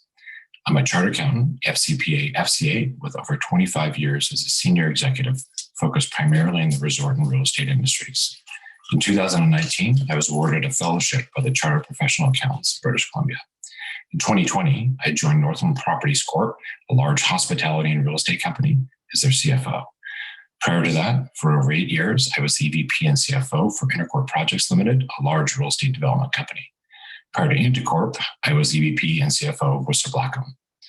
I also served 4+ years as governor on UBC's Board of Governors, where I was chair of UBC's Audit Committee and a member of their Executive Finance and Property Committees.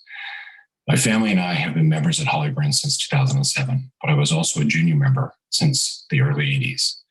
My wife, Megan, plays league tennis, and we're both frequent users of the gym facilities. We have 3 kids, all of whom have been very active at the club.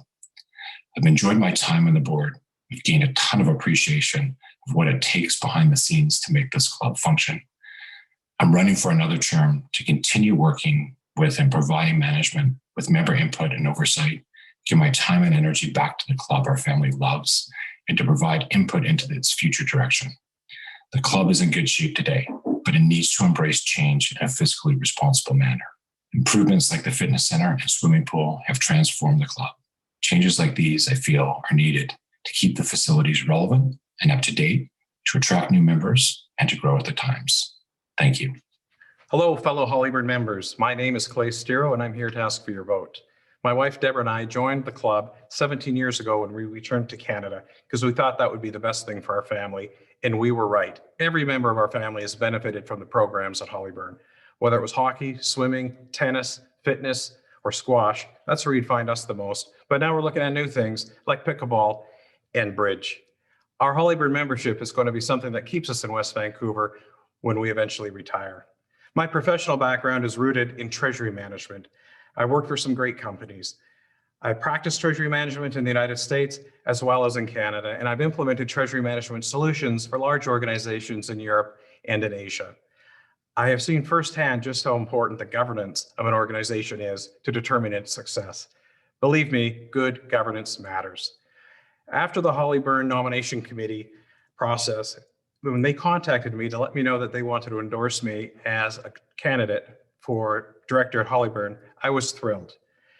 I will promise to do my best, put all the time that's needed to move everybody forward at the club. Our slate is not a pack with an agenda. Our slate is a bunch of Hollyburn members of good character who have put their hand up to help move the club forward. Everyone at the club and the entire Hollyburn community. A vote for our slate is a vote for excellent representation from all areas of the club. It's a vote for a voice at the table for every member. It's a vote for good governance. Thank you. Hello, fellow Hollyburn members. First of all, I'd like to thank you for attending the AGM. These are really important ways to have your voice heard, and it's a member-driven club, so it's important to participate wherever we can. My name is Susan Stewart. I was a member as a child, as was my husband, Scott Griffin, And we ended up rejoining when our children were little, and we've enjoyed many aspects of the club, including especially tennis for me, karate, the gym, and the dining facilities. After the sudden resignation of 6 highly competent board members, I became a bit curious as to what might be going on. I was then contacted by a couple of people to run for the board, and at first I said, no, I'm too busy, and I just realized, no, it's time to give back. At this important time, I think it's time to give back and find out maybe what's happening. So I contacted the club and was then surprised again to find out we don't actually have elections, that people are basically nominated by the nominating committee. And so we were told to run as independents, myself and several other people.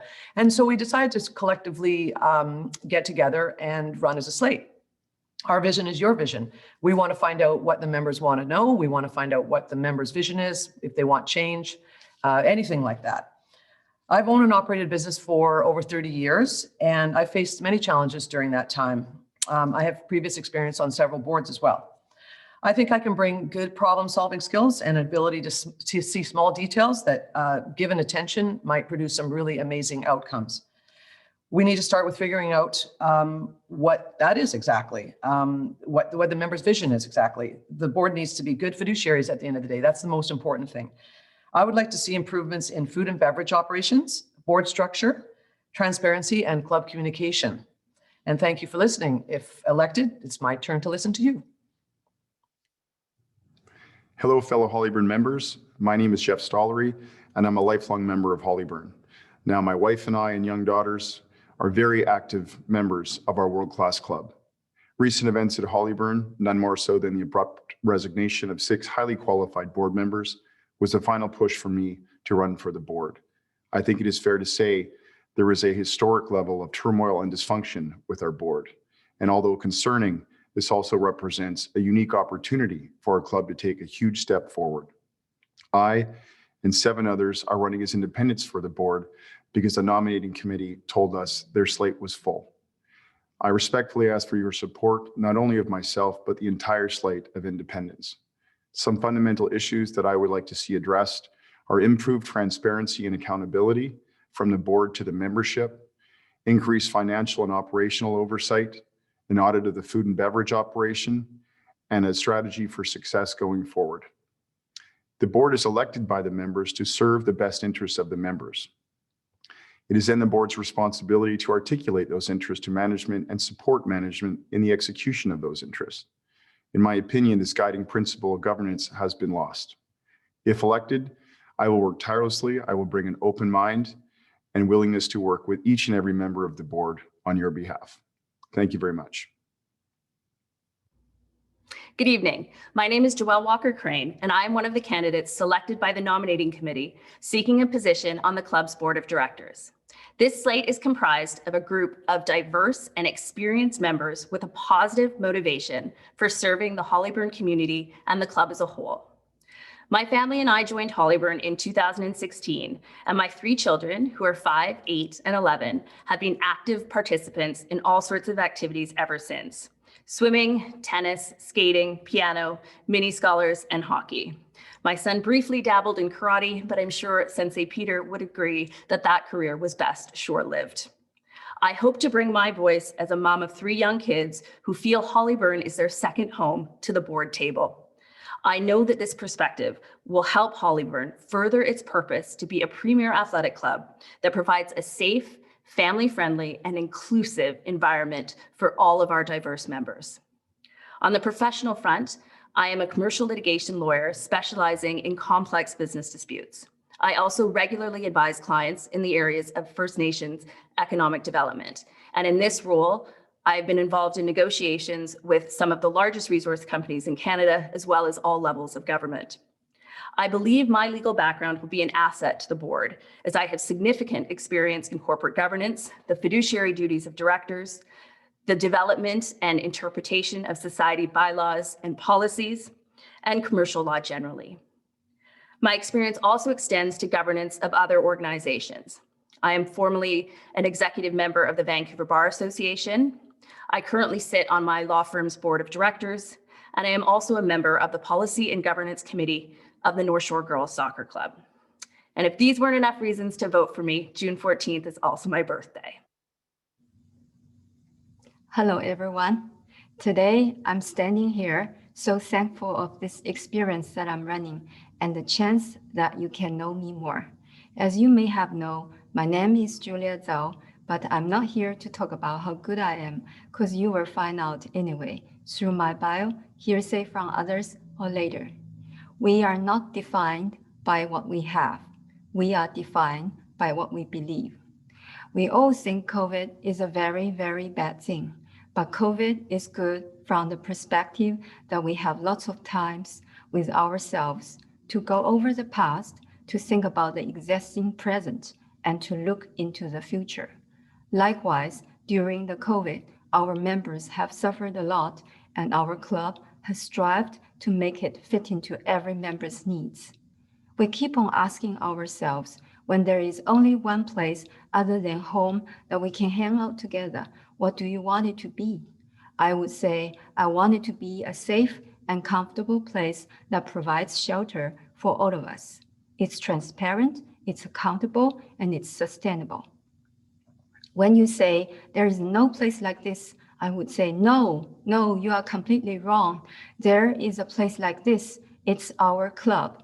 We will make it happen. That's what I believe, and that's what you will believe. Please vote for 8 of us who believe the same. Thank you for your support.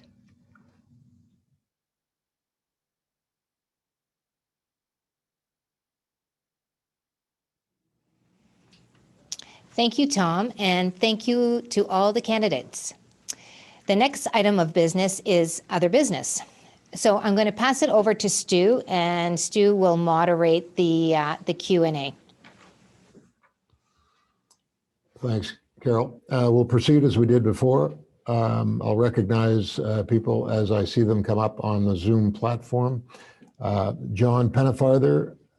So John, if you'll weigh in, please, you'll have to unmute your mic, and then please give us your name and membership number.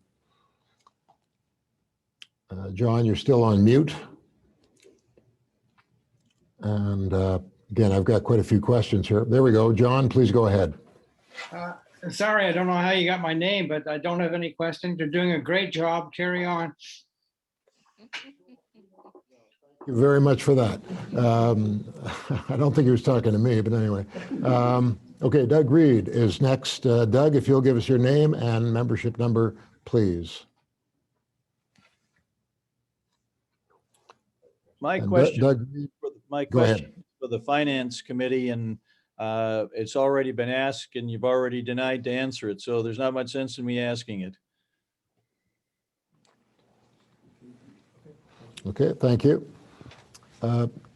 Next I have Krista Kennedy. So Krista, if you'll unmute your mic and go ahead, please, with your account number.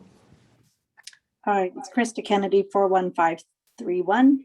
And my question is regarding a statement you said that you might not get to all the questions that people have and they can email them in. And I'm interested to know in all the questions. I was wondering if you'd be able to provide questions you may accumulate when the meeting is over and provide answers and be able to send that out to the membership via email. So we all have an opportunity to see any questions and answers that might not have been able to discuss this evening. Thank you. Hi, Krista. It's Carol. So absolutely, Krista. So following this meeting, we are asking that people submit their questions if they haven't been answered this evening, or even if they've come up with some questions that after the fact, and we will endeavor to answer those questions as quickly as possible. And all questions will be on the website for the members to view the questions as well as the answers. Good, thank you. Next I have, I have Ash, and again, forgive my pronunciation, Ash Abinkar, and your mic is open. Please give us your account number if you would. 3545, can you hear me okay? Thank you. 3545, my name is Ash Abinkar. I have a question for Ed. By the way, thank you to all the board members for doing a great job and appreciate your contributions anytime. Question for Ed is, given what's happened in the last 12 months or so, if you were to do something over again, what would you do and why not? Thank you. Thanks, Ash. That's a great question. We started early on in the pandemic. As I said earlier, there was no playbook for how we were going to move forward. And we ended up a few months into that putting together a COVID committee. The COVID committee consisted of a couple of doctors, Tom Puttycombe from Meridian Medical, and a few others, and it was a very good idea. And I wish we had done that earlier. On the vaccine clinic, I definitely would have retooled that decision. We probably would have done just staff. And so I would have done that differently. We worked very hard as a full staff and management team to provide the best service that we possibly could during COVID. We're really proud of that, Ash. And so that I wouldn't have changed, but I hope that answers your question. Great. Thank you, Ed. Okay, next up we have Craig Hiddleston. So Craig, if you'll unmute and give us your account number, please. Can you hear me? Thank you. Yes, go ahead. Yes, Craig Hiddleston. I've been a member since the 1970s. My number starts with 30. I was a director of Hollyburn's Board of Directors many years ago when Malcolm Hunter was the president, and he introduced the nominating committee concept. As I personally know, being a director requires a large time sacrifice, but being a volunteer doesn't entitle one to mismanage difficult issues and mismanage communication to its members, to whom the board owes a greater duty than to the CEO, who is supposed to report to the board. My question is how much thought and effort did the board and the nominating committee put into the future of Hollyburn when considering the constitution of the slate of directors, given the obvious unrest amongst its members and the unexplained departure of roughly 7 directors?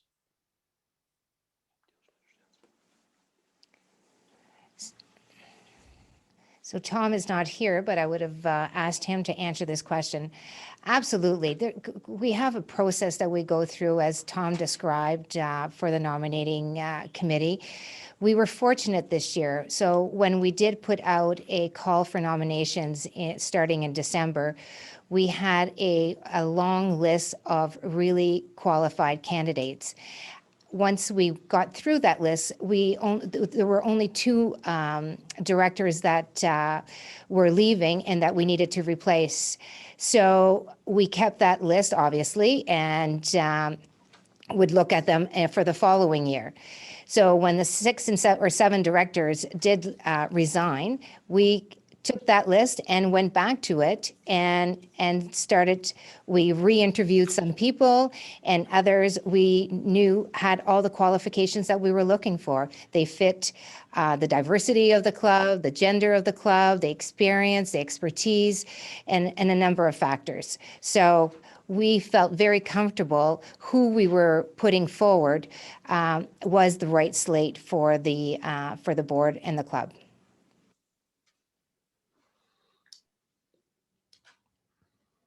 Great, thank you. I next have Tess Cole. So Tess, if you'll unmute your mic, please, and give us your membership number. The mic is open. Hi, can you hear me?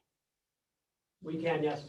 Yeah, you can hear me? Okay, good. So my member number is 69240.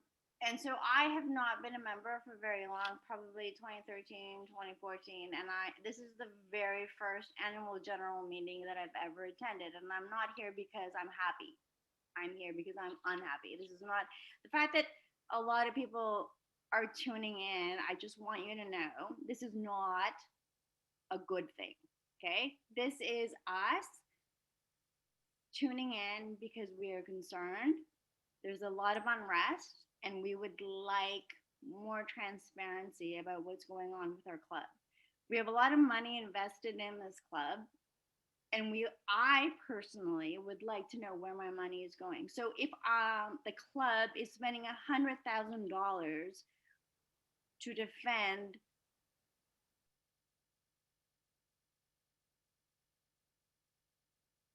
And I'm sure you've heard the chair speak to that. Legal advice is being taken about that. So if there's something else you want to comment on, the mic is still open. But no, we've got so many questions to come up, and we've reiterated this point several times that issues that are of controversy, obviously they're of interest to members, but the chair opened her comments with a remark on that she's taken legal advice, the board's taken legal advice, they're acting as responsibly as they can. So there really isn't any good purpose in taking up the meeting's time with issues of controversy which the board cannot respond to tonight. So with that, I'm going to turn it over to the next question, to the next person I have, which I have is Norman Sawyers. I beg your pardon. Okay, sorry, I'll recognize the chair, of course. Back to you, Carol. So I just want to go back to Tessa's question, and in terms of asking for more transparency, the unrest that she is seeing at the club. I'll just make a couple of comments on that. Transparency is a word that when I started this role as president, I used it a lot. And I actually felt quite comfortable with the fact that we were communicating more than we've ever communicated before. We were letting members know what the board was up to. We sent out numerous different communications over the course of the last 2 years. I would also say we introduced the president's lunches, where we had an opportunity to sit down with people, with the members, and talk through what was working well and what wasn't working so well. So in terms of unrest, if I look at the club, I hear there's a lot of noise and there's a lot of people that are unhappy, but the club is doing really well operationally and financially. We are, as I said in my speech, a $20 million multifaceted club with 12 different businesses that operate very, very well. Our staff is happy. If you walk in anywhere in the club, typically they are smiling. You ask them how much they love working there, they will tell you, and they have been there for a long time. So yes, I do believe there's unrest amongst the members, and I would like to be able to change that. But what I would say to that is the next board is coming up, and tonight you have an opportunity to vote, and whoever you vote in will be the board that will lead that charge going forward. Kevin also has a comment to make. There's been a lot of comments related to the $100,000 question. I think, everybody is fully aware, like any organization, Hollyburn has obviously incurred legal and, for that matter, other costs that are confidential in nature. And given that that basis, we're not at liberty to disclose those matters to the general membership. So it's just a simple fact. And I think people will appreciate, obviously, that aspect. Turn it over to you, Stu. Thank you, Kevin and Carol. Good. Well, we hope not to have to repeat the caution that was reiterated before. There are issues of sensitivity, confidentiality, privacy, and so forth that we just can't touch on any further than we have already this evening. Stephanie Green, I'll recognize Stephanie Green as the next speaker. So Stephanie, if you'll unmute your microphone and identify yourself by membership number. Go ahead, Stephanie. This is Alan Kempchey, Stephanie's husband, 35441. There was an earlier question about the quality of the food at the club that's been a burning issue for 20 years.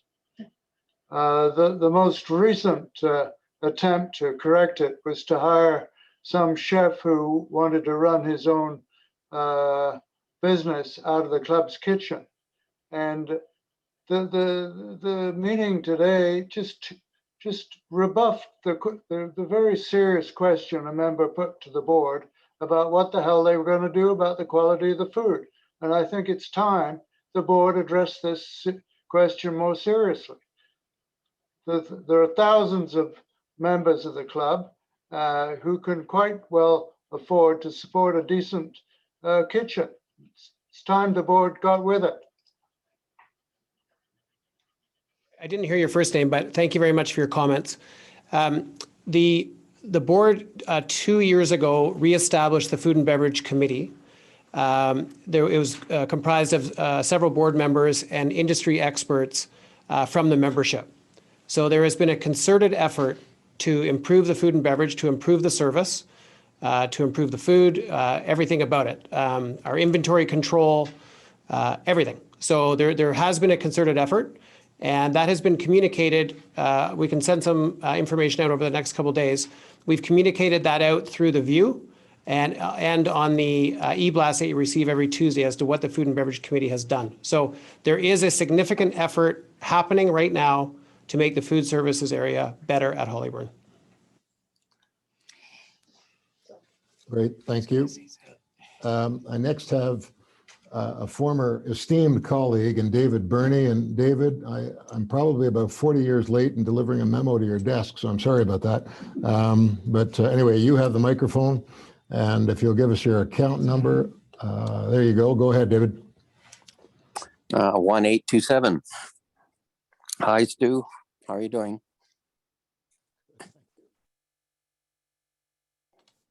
Hello. Go ahead, Dave. Yeah, we can hear you. I'm just troubled by this constant refrain that you are precluded by the legal opinion from disclosing the rationale to the members. What's the basis for not disclosing this advice to the members? Yeah, David, you'll understand better than most, actually, as a lawyer, that when people pay big money for legal advice, they're well advised to accept it and to act on it. And that's what the board has done. So we've been through that a fair bit already. The chair has already mentioned there's a new board coming in, or part of a new board, to be elected as a consequence of this AGM process. And no doubt, if there are a few hot potatoes bouncing around the boardroom table now, they're probably not going to go away anytime soon. So that'll be dealt with by the next board, but really the board and this panel can't get into that discussion any further. So thank you for that, David. And I'm going to turn now to the next speaker I have on my screen, which is Rod Telefar. Rod Telefar, I beg your pardon. So Rod, if you'll please identify yourself by name and account number.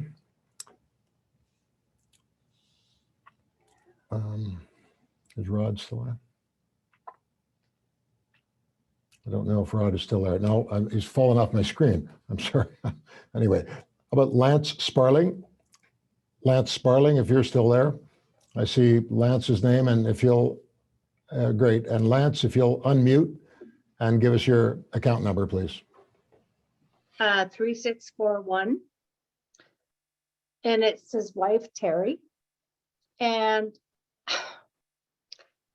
I'm finding it really, really difficult to be able to vote when there are so many issues that are up that you will not discuss.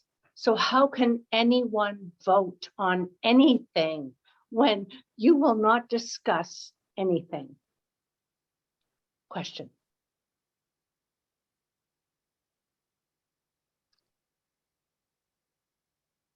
It's Carol. So I'll answer or attempt to answer that.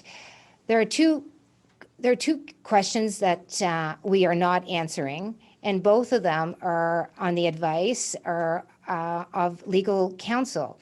And one of them is, why did the 7 directors resign? And they resigned for personal reasons, and personal reasons are private and confidential. And I've already explained the other as it related to that email that was circulated last night. Those are the two big issues, and I agree, they are big issues, and people want information. Unfortunately, we cannot provide any information on them, and so you're going to have to rely on, there are 21 people out there that are looking to have a board position. And look, I would suggest look at what they had to say tonight and who you're comfortable with. I will tell you that the 4 people, directors that are up for re-election, they have worked tirelessly over the course of the last number of years. I have worked with them closely for the last 2, and they are there to continue to work with the members, work with the directors, work with club management to do what is in the best interest of the club.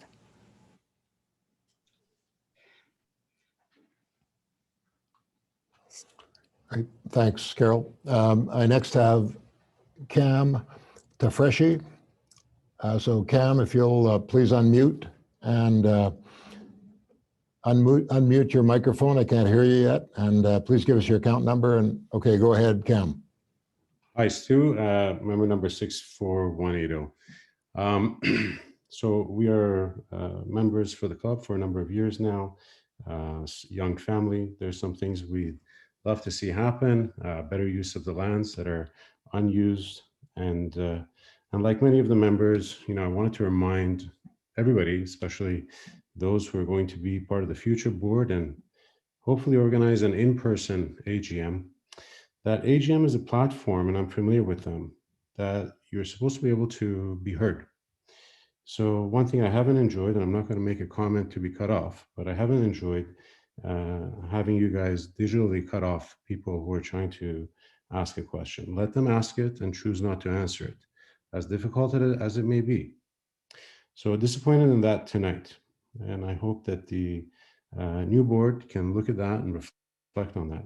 And it is difficult to vote with all of these rumors going around and with all of this uncertainty. It's difficult to vote. So maybe another piece of advice is sort of a follow-up email to the membership to allay some of these concerns before the vote closes tomorrow afternoon. So that's all I have to say. I've been experienced in my career on sitting on boards like this and being president and having to combat questions that are difficult, but you have to allow it. This is an AGM. It's a public forum. So please let people have their say and don't cut them off. Thank you. Thank you, Cam.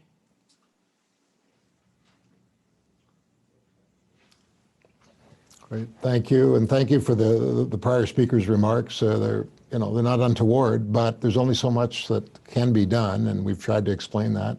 And in the fullness of time, once things are better understood by the membership, perhaps there'll be greater sympathy. But in any event, our hands are tied to some substantial degree with respect to this disclosure item, and we just can't get into it any further. So I'm really going to ask further speakers to refrain from reopening a box that can't be opened. Okay, we just can't do it. We're told by legal counsel. Again, the club's spending money on legal advice, and it's accepting it.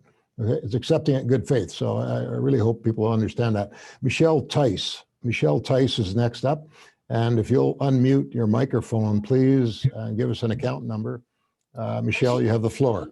Thanks. 61860. And at the beginning of the night, I don't want to open up the floor for questions or explore the issue, but there was something brought up about Jeff Stollery from a board member or from a member from the floor. And so that hasn't been re-identified, but everybody keeps.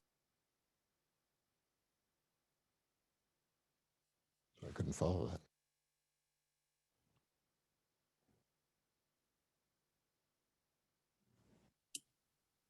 Can you hear me or no?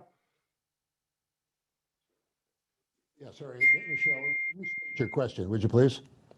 I just said that earlier in the night, somebody made a comment that was cut off, and it was about Jeff Stollery and an incident he had had with him, and that was cut off as well. And so I recognize that we're cutting off the people that are speaking about the $100,000, but no one has brought up again that there was an issue with Jeff Stollery that this member really wanted to get out, and he was cut off as well. So there's lots of issues, and they're two-sided, and I think that it is a little bit off that people are only speaking about one issue and not every issue. Those are points of interest to a lot of people here, no doubt. But again, the board, and you'll just have to accept it at faith, that the board is doing the best it can with a difficult situation. There are issues of controversy, and you know, not everybody can you know, explore those topics which they want to get into. At least it's not going to happen tonight. So thank you for the comment. I now have Andrew Pollard. So Andrew, I recognize you, and if you'll unmute your microphone and give us your membership number, please. Yeah, I just wanted to chime in and say, you know, as former director of the tennis committee and also as, I guess, a public company CEO, I know how thankless of a job it can often be sometimes. And you know, for anyone that chooses to stand for election on this, thank you very much, because this is a club I've been a member in, frankly, since before I was born. You know, my membership number is 6044, but growing up, I was 2485. So I've been here since the 80s. And you know, longstanding roots here. And I just want to say, you know, Ed's for 20 plus years, it's a thankless endeavor. The club's never been better. The media is out to, it's never been more of an us versus them sort of war, where private country clubs versus, you know, community endeavors sort of things. And you know, we're a target, whether it's COVID outbreaks in the gym versus a Gold's, you know, a Gold's Club, or whether it's a Steve Nash Club or whatever. We make the news when we have a COVID outbreak. They don't. Everyone should be very, this seems like a very democratic process. I'm very happy with the leadership so far. I trust the members that are willing to stand for re-election, and the club's never been better. And thank you very much for your service. Thank you so much.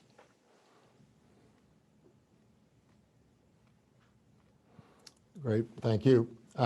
Okay, we're just going to take one more question at this point. I know there's a lot of unanswered questions, so I'll refer you again to Marta Jones, her email and so forth.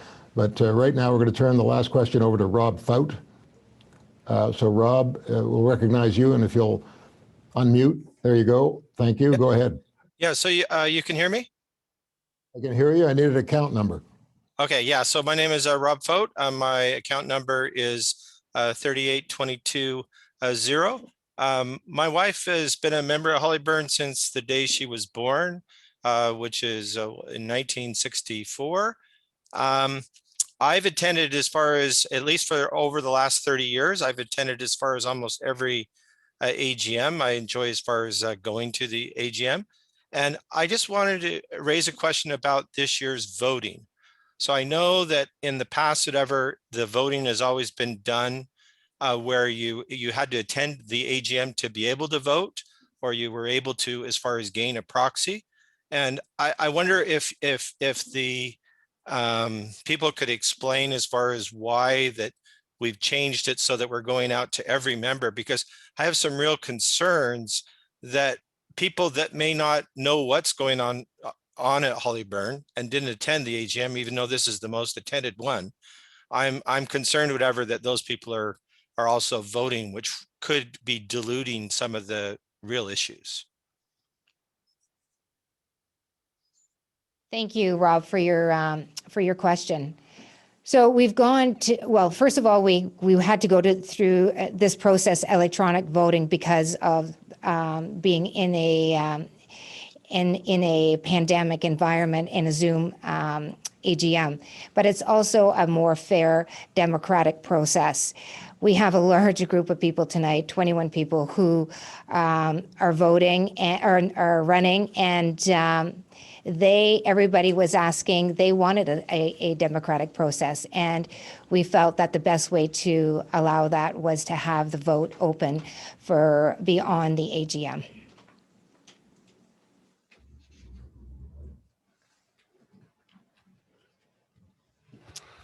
Okay, thank you very much, Carol and Ed.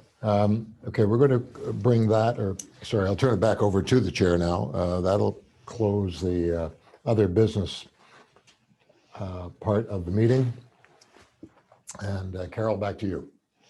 So the final item of business is to adjourn the meeting. The recording of this meeting, including the candidate videos, will be available on the Hollyburn website approximately 1 hour after the conclusion of the AGM.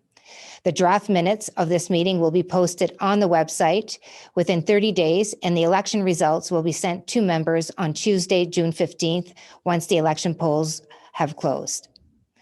There being no more business to come before this assembly, I declare the 2021 Annual General Meeting of the Hollyburn Country Club to be adjourned. Thank you to those who have assisted with the organization and preparation of this AGM, and thank you to the members for their attendance and cooperation. Have a great evening, everyone.